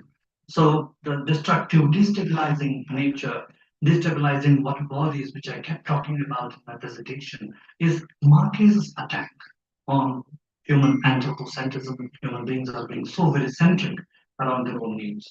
So Marquez is actually trying to provide us with certain clues, and his I believe is starting something called aquatic environmentalism, where you see that water becomes the center of any kind of an environmental debate. Yeah, water becomes the center, and he's actually trying to talk about it as crucial significance of water and the way in which we need to look at water and respect water. I think this is something that runs through his writing. So he is also criticizing hydrocolonialism, which is a word which is used in blue humanities. Basically, water is used as a vehicle for colonialism. So water is the path through which colonization actually happens. So here comes all those islands with the Europeans colonized, the small islands, which is hydrocolonization, hydrocolonialism. So this particular thing that actually happened here, so it provides a severe critique of that. So water negates human uncontrollable desire to expand and progress. Modernity came with this progress, promise of progress, enlightenment, rationality, blah, blah. All those things came with a promise of progress. Now, water seems to be providing an answer.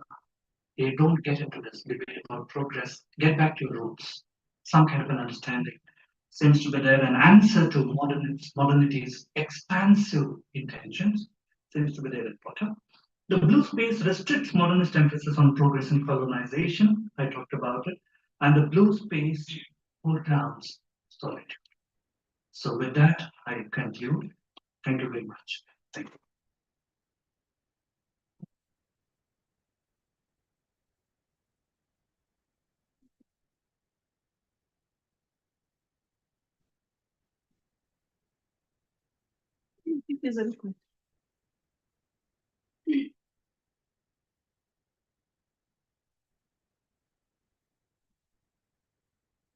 Thank you, Professor Amit Kumar. You took us on a very interesting voyage down rivers and seas into the realm of blue humanities. And for some time, we almost forgot that we are dealing with Marquez, who's most often associated with magic realism. So you took us into a different realm altogether, showing how the river, how water can be a symbol interpreted in various ways. Not just a symbol of life and love, but also a symbol of progress, of the political happenings that happen in the country and also in the world, and so many other meanings that we can read into it. So thank you, Professor Amit Kumar. That was indeed very enlightening. And normally we do not have the keynote address open to question and answers, but if there's anybody who would like to make an observation or who would like to seek a clarification, Professor Amit is here with us. Right. So if anyone wants to say something, please raise your hands. I will be the last one. I will be the last You can be the alpha and the omega. one. So First and if last. anybody has Yes. then. Yes, the young scholars in particular, if you'd like to ask any question, and the senior scholars in front, sitting in the center. I would just like to make an addition here. When I was actually trying to prepare this presentation, I was completely bogged down by Avatar. Avatar and the Blue Imagination and the Sea, and most of us have seen the movie. That And explains a lot. that was also magical. It is also aquacentric as far as I saw the movie, I mean, my perspective. And then I thought there was something very similar happening, and it was all blue everywhere. And I thought it has a lot to do with the way in which Cameroon was trying to visualize the water world, Mhm. and also magical things here. See, what we are doing here is we are looking at a text in an almost a microscopic manner. We are going deep into it and trying to understand what the text is saying and how it relates to us, how it relates to the life around us. So, in these conferences, in these mini conferences, is to actually focus on the text. Yes, theory does come in about blue humanities. We need to be aware of that, and we need to be aware of the various ways of looking at a text. But what really is inspiring and rich and rewarding is when you go inside a text and try and discover what it is saying to you. And of course, they say that you cannot jump into the same river twice. So every time you look at it, it's going to be a different text. Every time the river is going to be a different river. And all the meanings that you come across, all the meanings that you discover will be valid as and when you find them. Okay, so any questions or any observations? Just a brief one, Professor Ahmed. Why don't you come here? That's fine. Okay, come. So a brief response of yours regarding, say, for that matter, Marcus's depiction of water as as a positive, as a life-giving rather than life-denying force or something.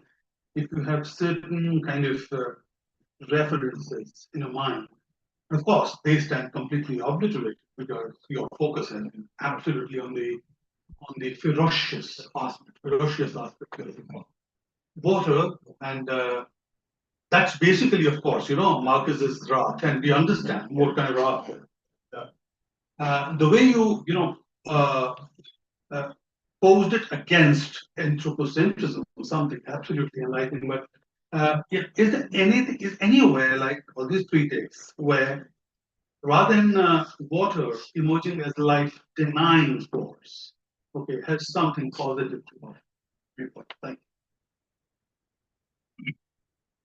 What I saw when I went to the text for the first time is it is celebration of life, and it is positive, it is protecting, it has all the positive things. But then once we go through it in detailed fashion, I think the message was completely different. It was opposite.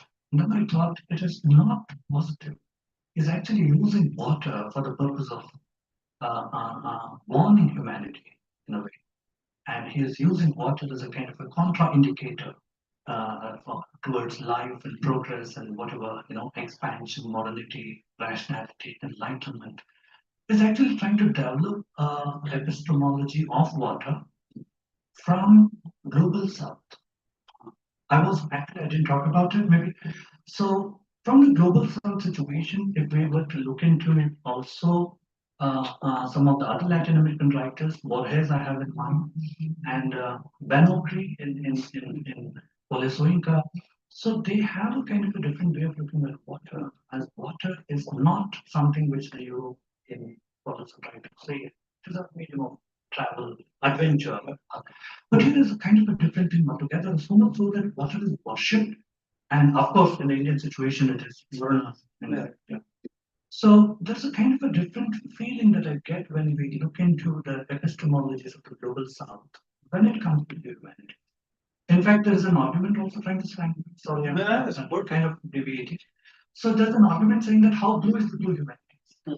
They're trying to say that the writers from the global south are not making it blue. Blue seems to be a European color, the blue eyes, the bluest eye. Tony Morris. Yeah. So it is not blue.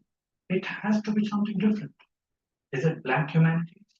Is it orange humanities? That is a debate people are going on, but then there's a kind of a different thing that is coming out from the global south vis-a-vis water.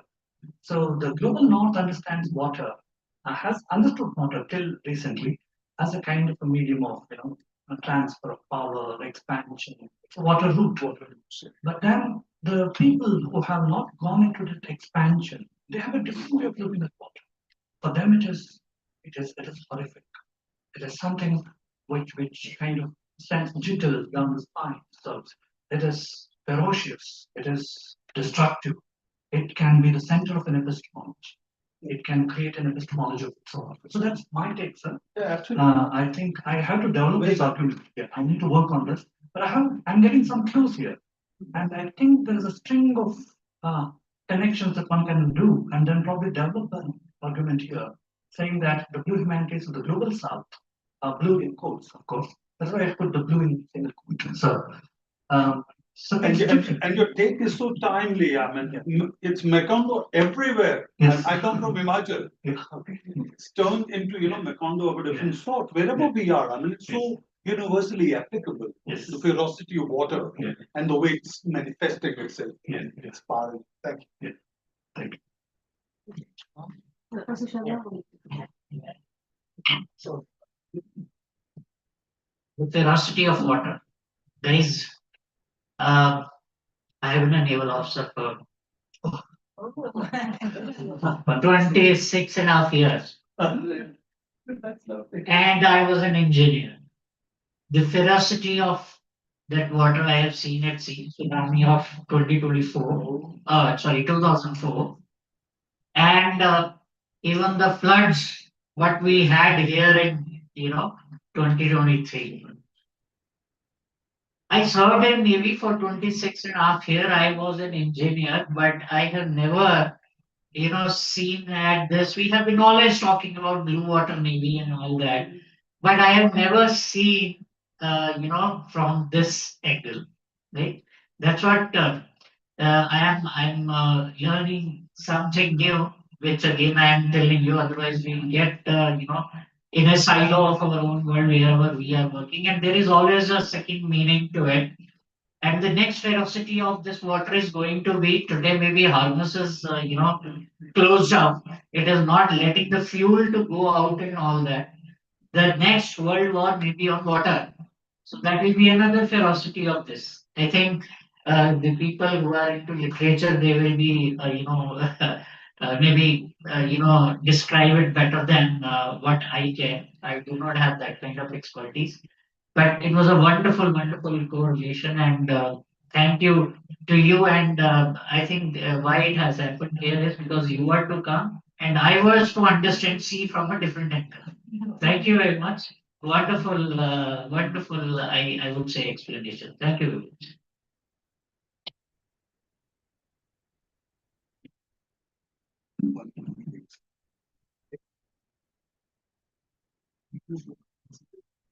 Thank you so much, sir. Moving forward, to formally address Professor Anil Prasad and Professor Gonul Bouquet, I'd like to call Professor Roshanlal Sharma to the stage. They are joining us online.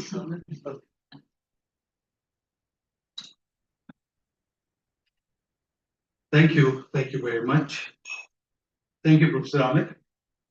Yeah, now the second speaker is Professor Anil Prasad, who has been a professor of English in El Maghreb University, Libya, and he lives in Patna. And we know Professor Prasad particularly owing to the fact that he is a regular attendee in our Mellow Musings fortnight.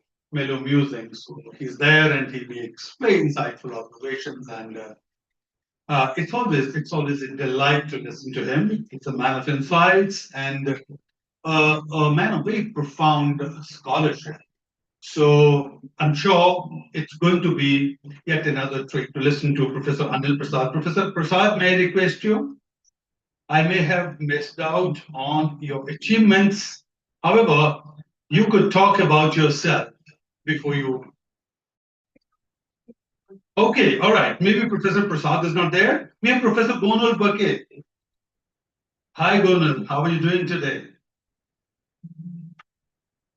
Yeah, we just need to check this sound check. Should be there, ma'am, on the screen. Yes. Yes, now we can, and we want you there on the screen, and you're going to be the first. Thank you. Yeah. Yes, Professor Gonal. So how are you doing today? Thank you. Thank you. Can we increase the volume a little, if it is possible? Yes. So my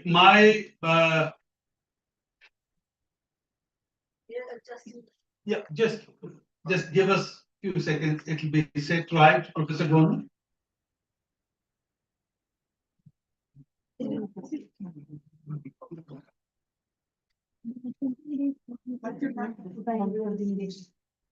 Would you all like to move shift this side because then you can see the screen? If the screen is not visible, you could shift and you could just take a seat here. I think the first two rows are going to be of those. Yeah. You could shift to the front row as well, no problem.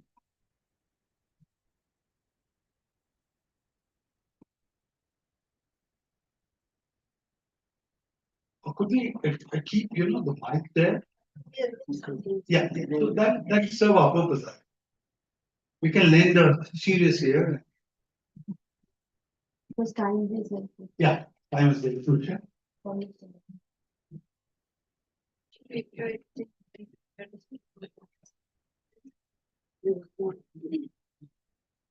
So Professor Gonal Bake, in fact, we know her again. As far as I'm concerned, I know her through these Mellow musings of fortnightly meetings, online meetings that we have. And she, in fact, teaches in American College for Girls in Istanbul, Turkey. And she is she's a professor of profound insights, let me tell you, and she has been associated with Mellow for quite some time now. All of us know her, particularly the members of Mellow. And Professor Gonal Bake, in fact, is going to talk about. Just give me a sec.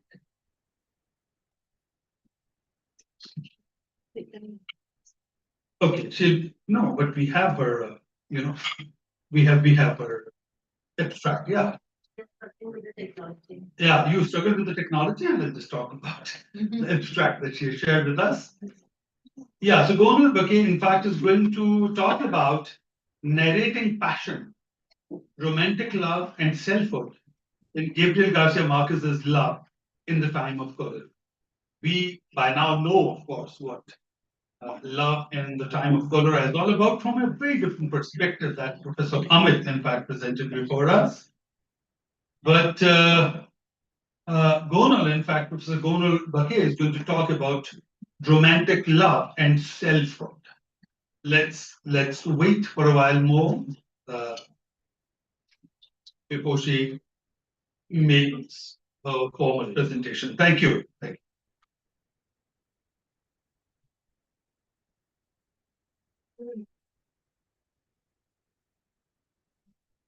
Just place it there. Just the mic. You can keep holding. You could keep holding. It's like that.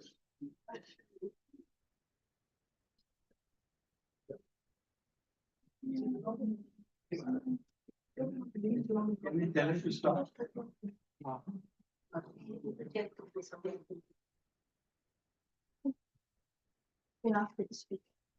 Yeah, Professor Gonal, please speak once.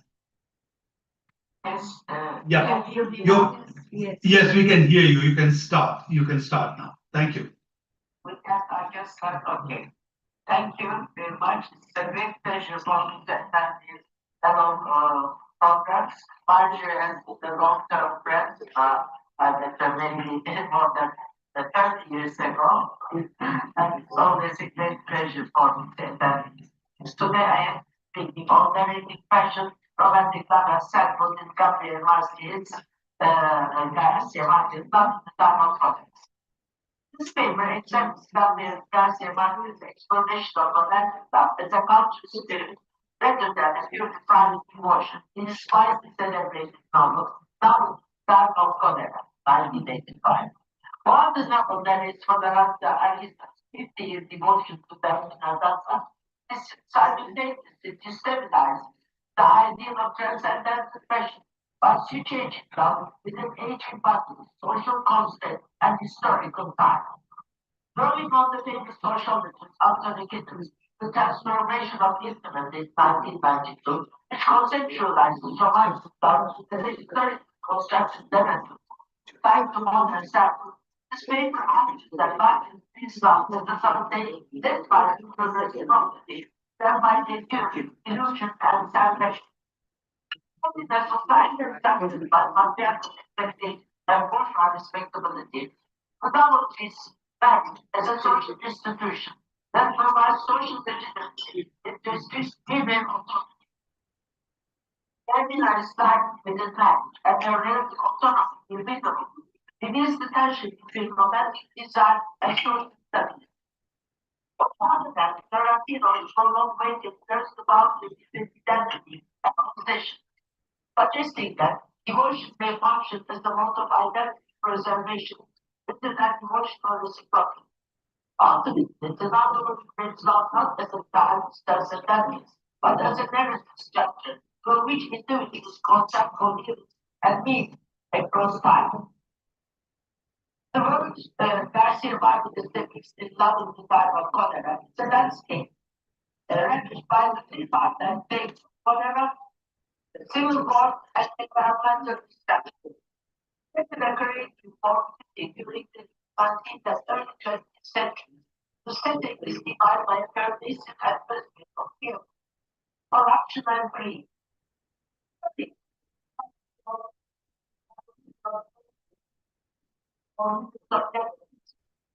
This volatile environment, traditional structures, specifically the government and the Catholic Church, provide a coherent order of a sense of ease and stability for the population. Instead, the society is fractured by costly civil wars and violent conflicts between the conservative and liberal factions. In this social political context, the poor remain privileged to the rest of war and peace, while the rich benefit from a stable, relative stability. On the other hand, the balance of continues to resonate with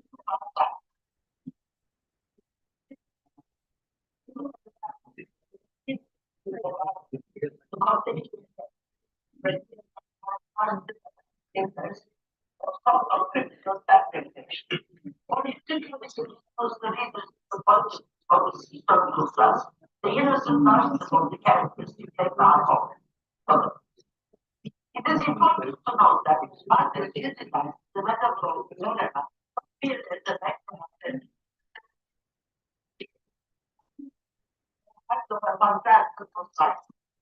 In this world of sadness, the light of the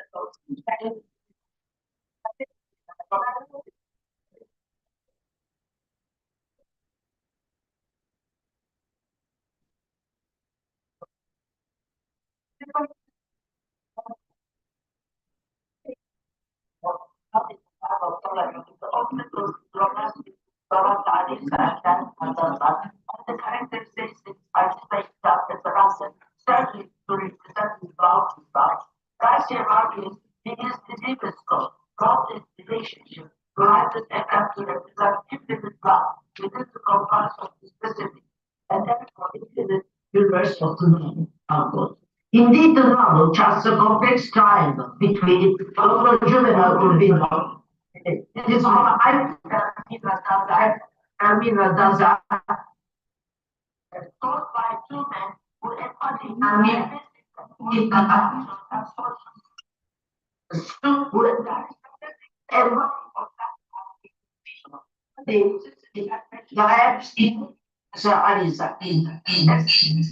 Observed, quote, in effect, the novel juxtaposes beneath the thematic surface not only two different main characters with different worldviews, but also the tense coexistence of two social projects. Unquote. The legitimacy of Florentine feelings remains the subject of intense critical debate. While he presents his devotion as eternal, it often manifests as a form of toxic love. Florentino is a man entirely devoted to the script of romantic passion. In his youth, as a sought-after telegraph operator who played the violin and danced the latest steps, he projected the image of traditional romantic hero. His first encounter with Fermina, seeing her through a lighted window while delivering a telegram to her father, Lorenzo Dazza, functions as the inciting incident of a lifelong narrative. Although a mutual attraction seemed to ignite in that moment, Marcus suggests uh, this mutual love may have been an illusion, sustained by the literary conventions. Florentino saw perished with this because Florentino's subsequent pursuit of Fermina can be seen as both methodical and narrative-driven mirroring the reflexive project of the self, where identity is constructed through a personal trajectory. He meticulously gathers intelligence on her life, discovering her family's wealth and her education at the Academy of the Representation of the Blessed Virgin. This institution serves as a cornerstone of the patriarchal order, where for centuries young women were trained to become obedient and devoted wives. Florentino is denied any private access to her. Because the rigid social structures mandated that Fermina be constantly chaperoned by her mom, Florentino is denied any private access to her. Consequently, his desire is forced into a purely epistolary form. The attempts to communicate begin as simple notes, but rapidly evolves into sprawling letters that reach 60 pages in length, a textual expression that emphasizes love as a narrative structure rather than a practical emotional reciprocity. Advised by his mother, Francisco Arisa, to win over the aunt to gain access to the girl, Florentino begins a perverted vigil in the park, hiding the secret behind the mask of a devoted reader. This early stage of their connection establishes love's central theme, that love in this techno city is less a private emotion and more a culturally mediated performance, constrained by the patriarchal expectations and the bourgeois respectability of the Caribbean port. On the other hand, the initial recognition between the two young protagonists is framed not through health, but through a perceived aim. Upon noticing Florentino, Fermina concludes that he must be sick. This observation underscores the novel's central theme, that romantic passion in this society is a pathology that mirrors the physical devastation of cholera. Encouraged by her aunt to expect a written declaration, Fermina eventually accepts a letter from Florentino, although she distances him with the command to not to return until summoned, a weight that extends into a profound psychological and physical crisis. During this period of forced absence, Florentina's love sickness transitions from a romantic metaphor into a visceral reality. He descends into a cycle of heavy drinking and visits the brothels in an attempt to forget his anguish, eventually being discovered by his mother in a pool of vomit. The psychological collapse reinforces the argument that Marcus treats love as a devastating force that mimics the psychological effects of the play. Florentina's reaction can be seen as a form of self-passion through suffering. He is physically suffering from his love sickness, similar to cholera, a state that grants his identity a sense of tragic coherence. But Florentina finally confronts Fermina after a month of silence, and confronts Fermina after a month of silence. He does so by dividing the patriarchal gatekeeping of her aunt. Warned by his mother that love was not for the weakly, he focuses a private audience, leading to an explicit declaration of love. Fermina is thus mysterious tutor in the surroundings eyeglasses and clerical garb, realizing that her curiosity was one of the many masks of love. Their subsequent correspondence, dominated by Florentino's prolific writing, serves as the primary narrative structure through which their connection is sustained across social boundaries. However, the secret correspondence is eventually shattered by the rigid institutional force of the patriarchal cage. Upon discovering her letters at school, the authorities notify her father, Lorenzo Daza, who immediately forbids the contact. In this society, a father's authority is absolute. Lorenzo insists that, quote, this is a matter for men, and it will be decided by men, unquote, effectively erasing Fermina's autonomy. In order to make his daughter forget Florentina, Lorenzo takes her on a long voyage through a landscape of war and danger. By the time they meet her, the passage of time has fundamentally altered Fermina's selfhood and feelings for Florentina. She returns a mature young lady and, alienated, decides that love was a mere delusion, signaling the end of their initial shared narrative. Marcus places significant emphasis on the disparate cultural memories and expectations of fidelity for men and women within this patriarchal framework. While Florentina Elisa maintains a narrative of absolute faithfulness to Fermina Daza, his reality includes a meticulously recorded history of 622 affairs. Within this reflexive project of the self, Florentina does not classify his numerous sexual liaisons as betrayals. Rather, he views himself as eternally loyal in the spirit to his one true love. In stark contrast, Dr. Juvenal Orvino represents the institutional stability of the old order. As a sought-after bachelor and a dedicated physician, his life is defined by the pursuit of medical sanitary rigor and the eradication of cholera. In this structured society, women like Fermina Daza find their identity subsumed by the social prestige and the professional requirements of their husbands. Although Fermina might have categorized her married life as happy, it is essentially a life of servitude rather than autonomy.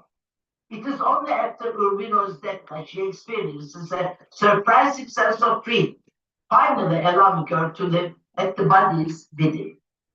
Marquez utilizes this triangle to deeply analyze the ambiguity of love and the absurd invention of marriage. According to Castellico, Marquez's narrative explores love nature in all its facets: consummated and unrequited love, conjugal and adulterous, platonic, physical, angry, jealous, daily and long distance love, young and timeless love. The agonizing wait for a heritage that is not at all obvious compensates the protagonist and the reader alone only at the very last, when old age has now made the enthusiasm of youth fade. However, the question of whether Carmina ever experiences a truly reciprocal love remains the central mystery of the text. Her initial passion for Florentino dwindles during her travels with her father, eventually being dismissed as a mere illusion. Conversely, her marriage to Urbino is clearly a marriage of reason and convenience. Urbino himself experiences strong passion for another, an all-consuming feeling he seemingly could not mirror within the domestic safety of his marriage. Even at the moment of death, their connection remains clouded by doubt. Urbino claims God only knows excess of his love, while Carolina reflects on their feelings with persistent uncertainty. Ultimately, Marcus depicts a world where women are bound by expectation of loyalty, primary true love, and while men's dubious morality and external relations are rarely seen as interfering with their primary true love, highlighting the absence of truly reciprocal romantic relationship within the novel's patriarchal universe. Thus, the novel highlights a stark double standard regarding the sexual autonomy of men and women, framing it through the lens of a historically constructed narrative form, tied to patriarchal control. While Florente Aliza moves through his 622 affairs with relative social impunity, women are subjected to violent moral policy. A poignant example is the case of the 50-year-old Osensius Santander, whose house is burglarized and vandalized with the message called, "This is what you get for fucking around." This suggests that within the society, women are governed by biological and social norms that demand silence and domesticity, while men's dubious morality is rarely questioned. Marquez uses the parallel characters of Dr. Urbina and Florenta Aliza to analyze the ecocentry of men in the society. Both men maintain a life of deception, and both utilize the narrative structure to justify their loyalty to their true loves. Florenta claimed that he remains a virgin because he has never truly loved anyone but Fermina is a profound example of self-passion and identity preservation. This reflexive maneuver allows him to satisfy his physical impulses through sexuality, while maintaining an idealized, unblemished internal image of himself as a devoted suitor. Thus, the novel suggests that love in this context is often a restatement of patriarchy, a script through which men maintain dominance and coherence at the expense of female autonomy. The novel further interrogates the disparate expectations that men and women bring to marriage state within a patriarchal framework. For men, marriage is often an institutional anchor, while sexual fulfillment is sought and found with mistresses and casual partners. This creates a functional divide where the wife is relegated to the management of the home and the rearing of children, separate from the realm of artistic passion. Women, conversely, are depicted as expecting a more holistic fulfillment from marriage, seeking not only love and care, but also genuine companionship and sexual reciprocity. This social arrangement aligns with the observations of Anthony Giddens, who notes that the differentiation drawn between the chaste sexuality of marriage and the erotic or passionate character of extramarital affairs, unquote, was a common feature among various aristocracies. This systemic separation ensures that marriage remains an institution of stability rather than a site of mutual intimacy, reinforcing the double standard of morality that Marcus critiques through his texts. Romantic love is frequently associated with the concept of instantaneous attraction, of love at first sight. However, as Anthony Giddens observes, quote, romantic love should be separated from sexual erotic compulsions of passionate love, unquote. Giddens further notes the gender nature of this idea, stating that somehow some have said that romantic love was a plot engineered by men against women in order to fill their minds with idle and impossible dreams.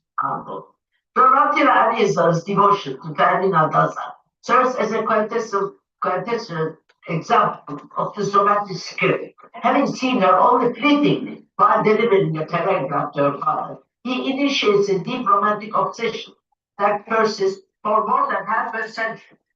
While men ultimately, virtue within the society is governed by the persistent double standards. While men are permitted sexual freedom prior to and during marriage, a woman's chastity is viewed as a foundational requirement. Florentina Ariza exploits this logic by considering himself chaste despite 622 affairs, because in his heart he remained devoted only to Fermi. As Giddens observes, quote, virtue has not been defined in terms of women's refusal to succumb to sexual temptation, a refusal bolstered by various institutional projections such as chaperone courting, shotgun marriages, and so on. This institutional control is visible in the character of Escolesa Daza, who is required to accompany Fermina at all times during her early courtship. The conclusion of the novel marks a profound restatement of romance and gesture of hope. By allowing the love of Florentina and Fermina to be finally consummated after 50 years, 9 months, and 4 days, Marquez endorsed new chance. Would you please conclude? The importance of human agency, power of rebellion. Yes. Professor Gomez, could you please conclude? Thank you. Could you please conclude? Could you please conclude? Thank you.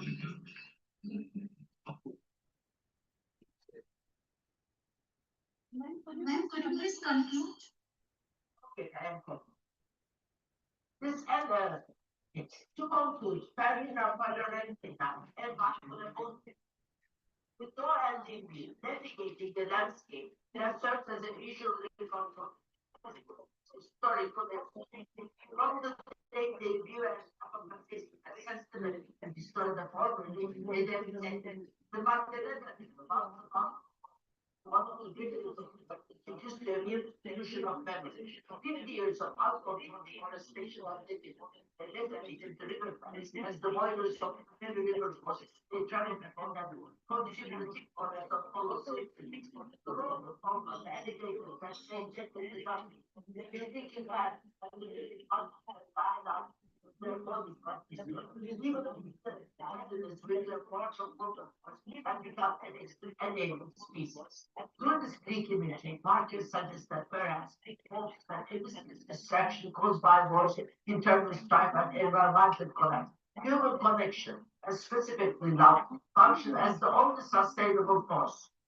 It is this bond that allows humankind to survive and potentially forge a future out of the remains of the apocalypse and chaos. The final voyage under the yellow flag of cholera signifies a total break from the confining universe of the colonial city, affirming that while the world may be in ruins, the reflection project of the South can continue forever, in a state of perpetual shared memory. Thank you. Thank you. Thank you very much.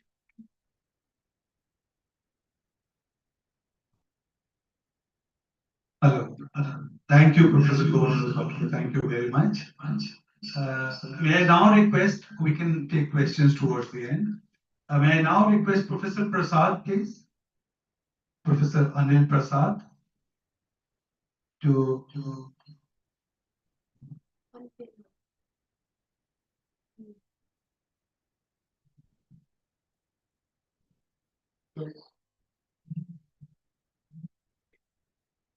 yeah, Professor Prasad is there.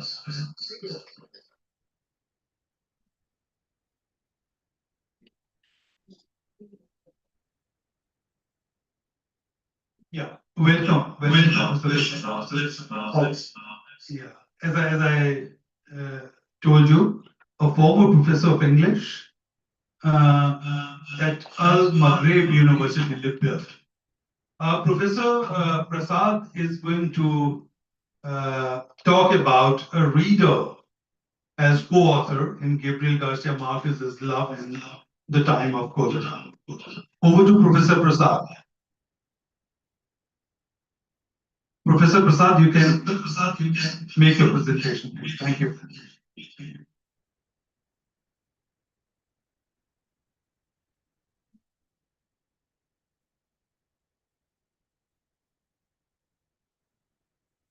Can you hear us?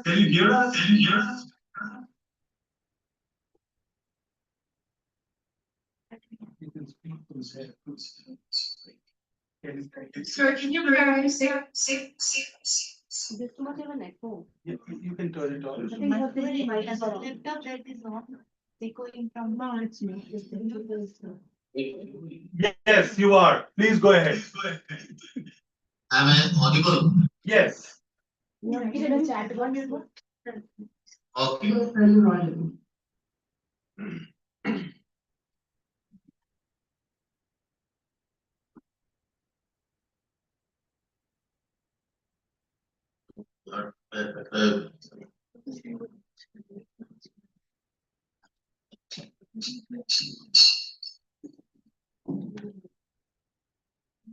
So many mics are on. That's okay.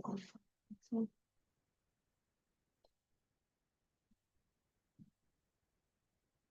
The distinguished guests, respected chair, the title of my paper is The Reader as Co-author in Gabriel Garcia Marquez's Love in the Time of Cholera. In Love in the Time of Cholera, Marquez constructs a writerly text that invites the reader to act as a co-author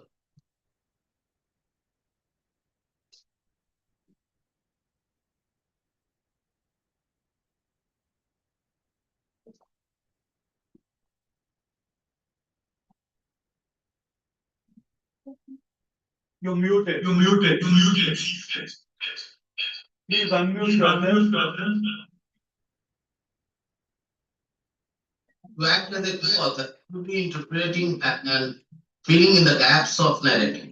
Rather than delivering a simple romance, the novel forces the reader to construct meaning from complex, often contradictory portrayal of love, aging, and morality. The novel presents devotion alongside obsession and idiosyncratic behavior. The reader is tasked with deciding if Florentino Ariza's actions are romantic or otherwise, navigating the line between beauty and coercion. The extensive love letters between Florentino and Fermina allow the reader to engage with the text themes of imagination and longing, constructing a mental image of the romance that exists largely outside of physical reality. The reader must reconcile the lyrical romantic prose with the unsettling aspect of the character's life, such as Florentino's long-term liaison and his final act involving the young girl. The open-ended nature of the ending, leaving the lovers in a riverboat, forces the reader to resolve the future of a lifetime of waiting and the endurance of their love. This approach transforms reading from a passive experience into a dynamic act of investigation into the nature of love, where the reader's own perspectives on passion, time, and loyalty shape the final meaning of the work. Marquez's Love in the Time of Cholera, published in 1985, transforms the act of reading from a passive reception of narrative into an active and creative process of interpretation. While the novel appears at first glance to be a sweeping tale of enduring love and human perseverance, it simultaneously reconfigures the traditional relationship between author, text, and reader. Marquez constructs a narrative world in which meaning is never fixed or singular. Rather, it emerges through the reader's interpretative engagement with the text. The novel's fragmented chronology, its shifting narrative perspectives, and the subtle interplay of irony and sincerity compel readers to become collaborators in the production of meaning rather than mere consumers of a finished story. The narrative itself constantly destabilizes conventional expectations of romantic storytelling. The love between Ariza and Daza unfolds across decades, interrupted by social change, personal transformation, and the passage of time. Yet the novel resists presenting their relationship as a simple or idealized romance. Instead,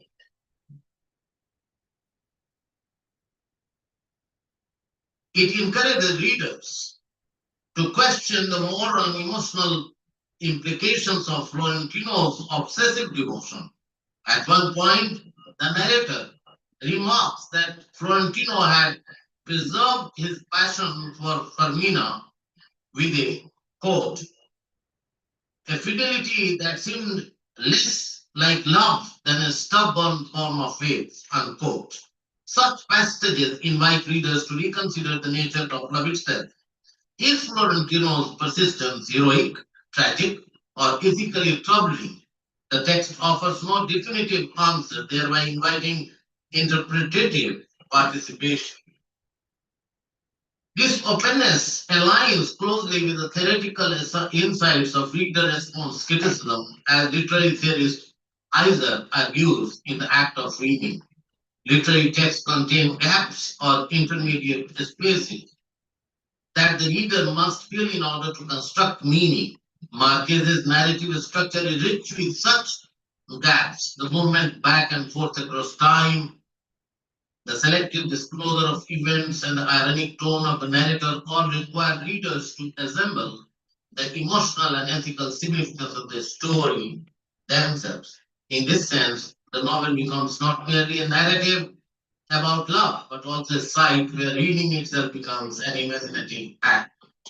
Similarly, the work resonates with the influential argument of Barth in his essay, The Death of Author, where he declares that the birth of the reader must be at the cost of the death of the author. Barth suggests that meaning in literature is not dictated by authorial intention, but generated through the reader's interaction with the text. Marquez's narrative strategy appears to enact this principle, although the author writes the story, the ultimate significance of Florentino and Fermina's relationship remains open, inviting readers to produce their own interpretations of love, fidelity, and time. The novel also reflects the idea of Umberto Eco, who famously proposed the concept of quote unquote open work, a text that deliberately allows multiple readings and interpretations. Eco argues that such works encourage readers to participate in the creative process of meaning making. Love in the Time of Cholera functions precisely in this way. The narrative oscillates between romantic idealism and ironic detachment, leaving readers to negotiate the boundaries between devotion and obsession, memory and illusion, the final image of the lover sailing indefinitely under the cholera flag, a symbol both of disease and liberation, epitomizes the openness. It is a conclusion that is simultaneously hopeful, ambiguous, and ethically provocative. Moreover, the interpretive community plays an important role in shaping meaning, as suggested by Stanley Fish, who argues that readers interpret text according to the conventions and expectations of their interpretive communities. Readers approaching Marquez's novel from a different cultural and historical context may perceive the story differently. Some may see as a celebration of enduring love, while others may read it as a critique of romantic obsession or patriarchal desire.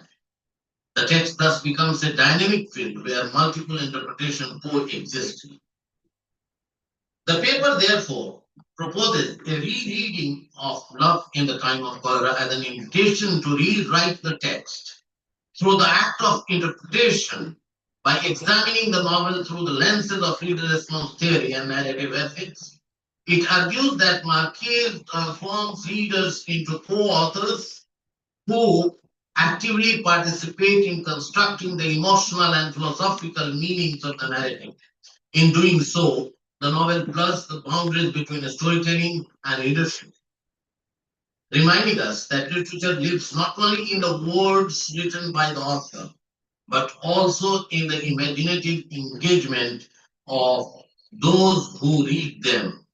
Marquez's Love in the Time of Cholera is often celebrated as one of the literature's most enduring expressions of love. The novel, which follows the half-century obsession of Florentino Ariza for Fermina Daza, unfolds in a lush Caribbean world infused with nostalgia, irony, and decay. Yet, beyond its narrative of passion and endurance lies a deeper literary experiment, one that dissolves the traditional boundary between author and reader. Marquez constructs a text that, through its narrative gaps,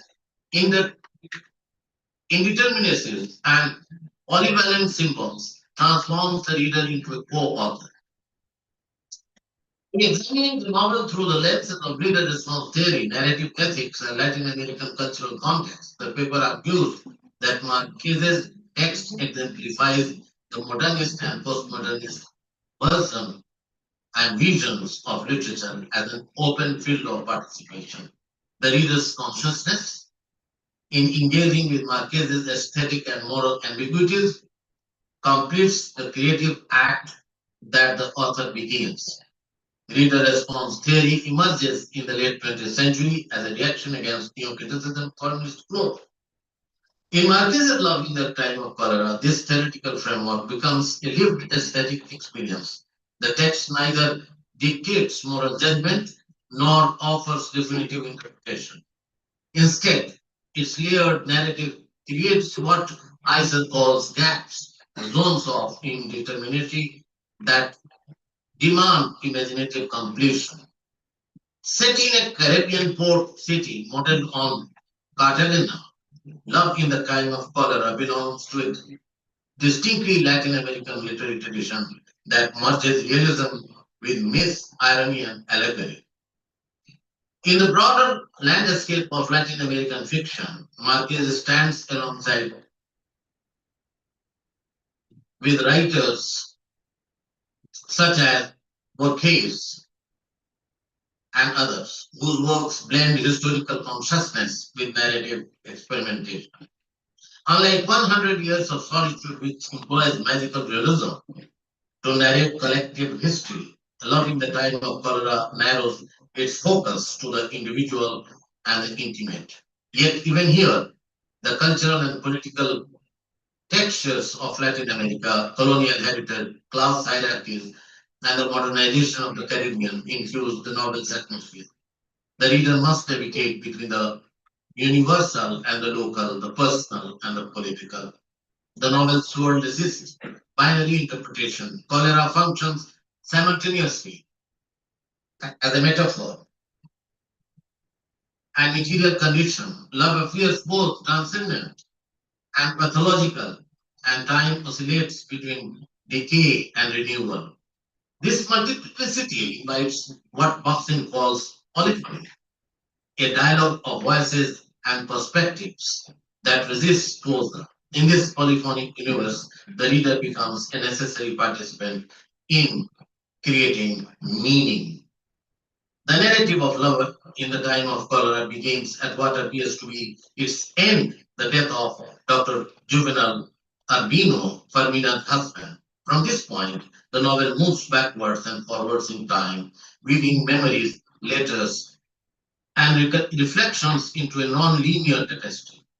The effect is that the reader wanders through the spaces of the text. By defying linear narration, Marquez connects the reader in assembling the story. Memory and anticipation replace chronology. The reader's imagination supplies coherence. The narrator's tone, shifting between irony and empathy, further complicates interpretation. Is Florentino Ariza's 50-year devotion to Fermina an emblem of his spiritual love or delusional obsession? Marquez offers no stable answer. The text ambiguity ensures that each reader co-authors moral and emotional reading. How much time do you have? You can now conclude, Professor Prasad. Can conclude. The final event, Florentino and Fermina sailing under the yellow Parentine flag, epitomizes this open temporality. The white, described as endless, suspended them in an eternal presence, freed from the constraints of history, but isolated from society. The reader too is suspended in interpretative act, compelled to imagine what lies beyond the final page. The story continues only in the reader's mind. Now I conclude. In Love in the Time of Cholera, Gabriel Garcia Marquez redefines the relationship between author, text, and reader. Through narrative ambiguity, moral openness, and temporal fluidity, he transforms reading into an act of co-creation. The novel's final image, Florentino and Fermina endlessly navigating the river under the Quarantine flag, becomes a metaphor for the reader's own voice. Journey without proof, eternal oscillation between understanding and mystery. The reader, like the lovers, becomes both captive and free, confined within the Marquez's world, yet liberated through imagination. The act of reading, in this sense, mirrors love itself, a continual return to the same story, finding new meanings in repetition. Marquez's genius lies not only in the storytelling, but in his invitation to the reader to help tell the story anew. The reader is not a spectator, but a co-author. and Love in the Time of Cholera remains therefore an unfinished masterpiece, completed each time it is read and reinterpreted. Thank you.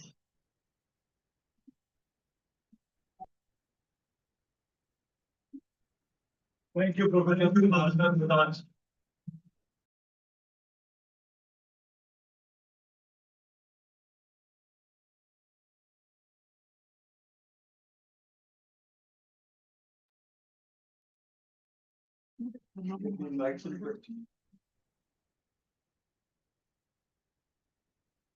Yes. Thank you, Professor Prasad, and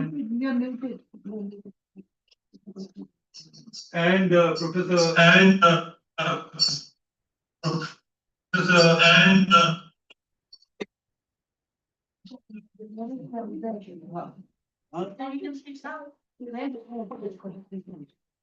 no, but even if somebody has to ask a question, it has to get. Is that working? Is that working? Am I audible, Professor Prasad? I think to go to a mic for you. Go to that. What's the question? Yes.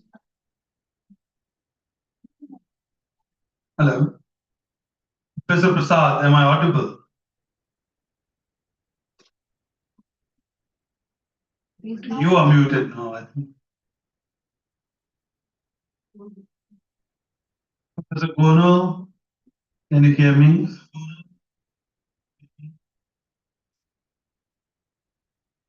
And Professor Prasad, are you there?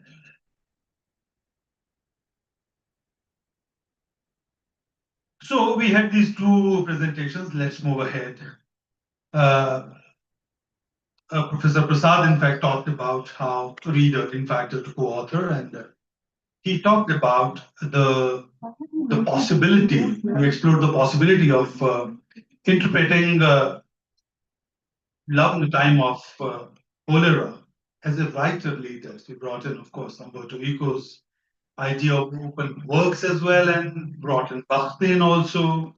And we had earlier paper again on the same novel, which explored romantic love and selfhood in Garcia Marquez's Love in the Time of Cholera. So at least, I mean, what's really interesting about this session is that we had these three, including Professor Hamid's presentation. Love in the Time of Cholera has been explored, analyzed by all three of them. And Professor Gonul Vake, of course, when she talks about this affair between Riza and Daza, she basically looks at it, that transcendental passion, in fact, has been very strategically situated by Garcia Marquez. You know, in the social, I mean, the context of social restraints or constraints that we have, and then of course we have got this historical temporal sense, which limits us, confines us. And she also resorts to Giddens' The Transformation of Intimacy, where she tried to theorize about romantic love as a historically constructed narrative. So we have these two presentations. In case we have questions from the audience, we can now open it. Can we have question? One each for Professor Prasad and Professor Gonal.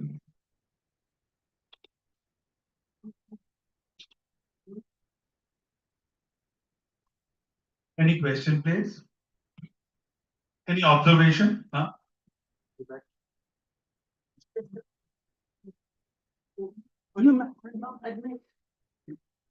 Gonul, thank you very much for your very enlightening paper. And as always, it has made us think a lot. You have brought in a number of contradictory strands and made us think about different aspects, different ideas like patriarchy, illusion, self-deception, and romantic love. Now, I feel that what you are doing is trying to negotiate between reality and illusion. So perhaps I'm right. Your paper is negotiating between reality and illusion. And is that a major concern in Marquez, considering that he's so taken up by magical realism and supernatural events and so on. So how does he veer more on one side or the other? I think our young participants here would be interested in knowing a little bit more about this dichotomy between reality and illusion. Gunu?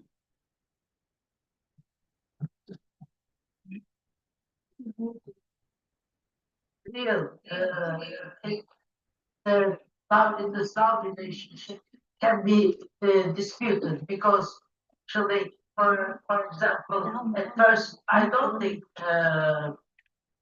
Fermina doesn't really love either of this man truly, neither her husband nor Rosina. But both men thought they believed that they loved Fermina Daza and or idealized her perhaps, but they tried to find real passion, real consolation in outside events. So what we see here is, I think, the statement, the discussion of real, ideal love and the reality. The reality is we don't see real understanding, real love between these couples. I don't think so. Neither between Fermin and Tazar or again Florence Ubisa, the doctor, and Florentino. This triangle, neither of them truly loved each other. Because the men tried to find sexual satisfaction elsewhere, and the women just helped really, they idealized them, hoping that they would find more happiness and stability in the marriage, but afterwards, once, for example, the doctor died, his wife again, Pamela, that she was, in a sense, we can say, better off. She's always the doctor thought, what will she do after my death? But in reality, we see that it is not like that. She kept off well. In fact, she feels that she is now her own person, living the life she is meant for her. So I don't think here we see it is just stated what an ideal love should be, but in reality, the example Marcus gives us, I don't think we see real love, reciprocal love between these three people.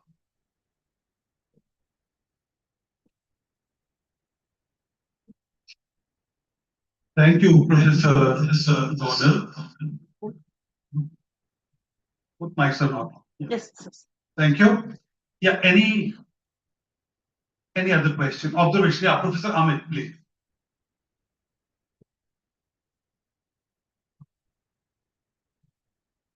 Thank you, Professor Prasad, for the wonderful paper. Should I switch it off? No, sir, please continue. Professor Anil Prasad, it was a very interesting paper. I liked it. I just wanted to know from you, is it not a mark of a great writer that any text that a writer writes could be writerly, where the writer invites the reader to be the co-author? Isn't it a hallmark of any great writer? Is it necessary? Isn't it the skill of the interpreter to show that, this particular text, the writer is inviting me to be the co-author? Is it specifically applicable in the context of one particular text? That's my question. Yeah. We hope you got the question, Professor Prasad.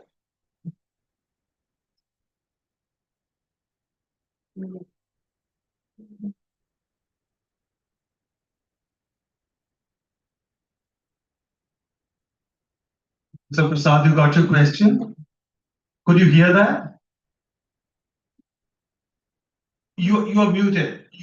Please unmute yourself. Unmute the question. There's something. I could not hear the question. Yeah, I mean, the question is very simple. Isn't it applicable to every text? this isn't every text a writerly text? I mean, as you theorized, or is it just in case of Marcus? Would you like to elaborate upon? Just come here, Professor Ahmed, so that you can just see. Come with us. Yeah. Thank you for your wonderful paper. I just wanted to know, is only Love in the Time of Cholera that could be seen as a text that is writerly, where the reader is asked to participate in the creation of the text? Or is it the hallmark of every great writer that the writer invites the reader to participate in the text? What is so specific about Love in the Time of Cholera? I would rather see that any text for that matter, see that as writerly. I think it is more a matter of interpretation than some kind of a quality that exists in the text per se. I hope it's clear, Professor Prasad. It's not very audible, but I don't know why I am not able to hear the sound from there. But it is about the readerly and writerly text, or some. Anyhow, I think we are not audible to you, so we'll convey the question to you, no problem. So with that, any other question or observation, please? So thank you very much. I'd like to thank all three speakers, our keynote speaker, Professor Amit, and Professor Gono, and Professor Prasad. Sorry, Professor Datta has sent me the question. Okay, go ahead. Aren't all great texts writerly? Yeah, all great texts are writerly. There is no doubt about it, and that's why they are open to various interpretation. And I agree with that all great texts are writerly, and they are open-ended. They are open to various interpretations. That's what I think. Thank you, Professor Prasad. So with that, in fact, we come to the end of our inaugural session. Thank you very much, Professor Ahmed and Professor Gonal. We are already running, behind our schedule. So thank you. It was a very, very enlightening session and a wonderful starting point, of course. The sessions to follow would, I'm sure, bring up other texts also by Marcus. So let's now you could announce. Thank you. Over to Manjit. Thank you, Roshan, and thank you, a warm thank you to the speakers today. We have Mukesh who has joined in also. We are running actually late. We're running late, but it's okay when we get carried away with a lot of intellectual fodder. This does happen. Yes, I do. We are going to break for 20 minutes, and in these 20 minutes, we are just going to grab a cup of tea and pose for a couple of photographs, and we'll come right back. The session will remain on Zoom, and I'll see if I can play a video that can loop over and over again. So thank you very much for a very enlightening session. We meet again in about 20 minutes. Clap, please, lovely. So the first was photo session will take place on the stage, and after the tea break, it will take place in the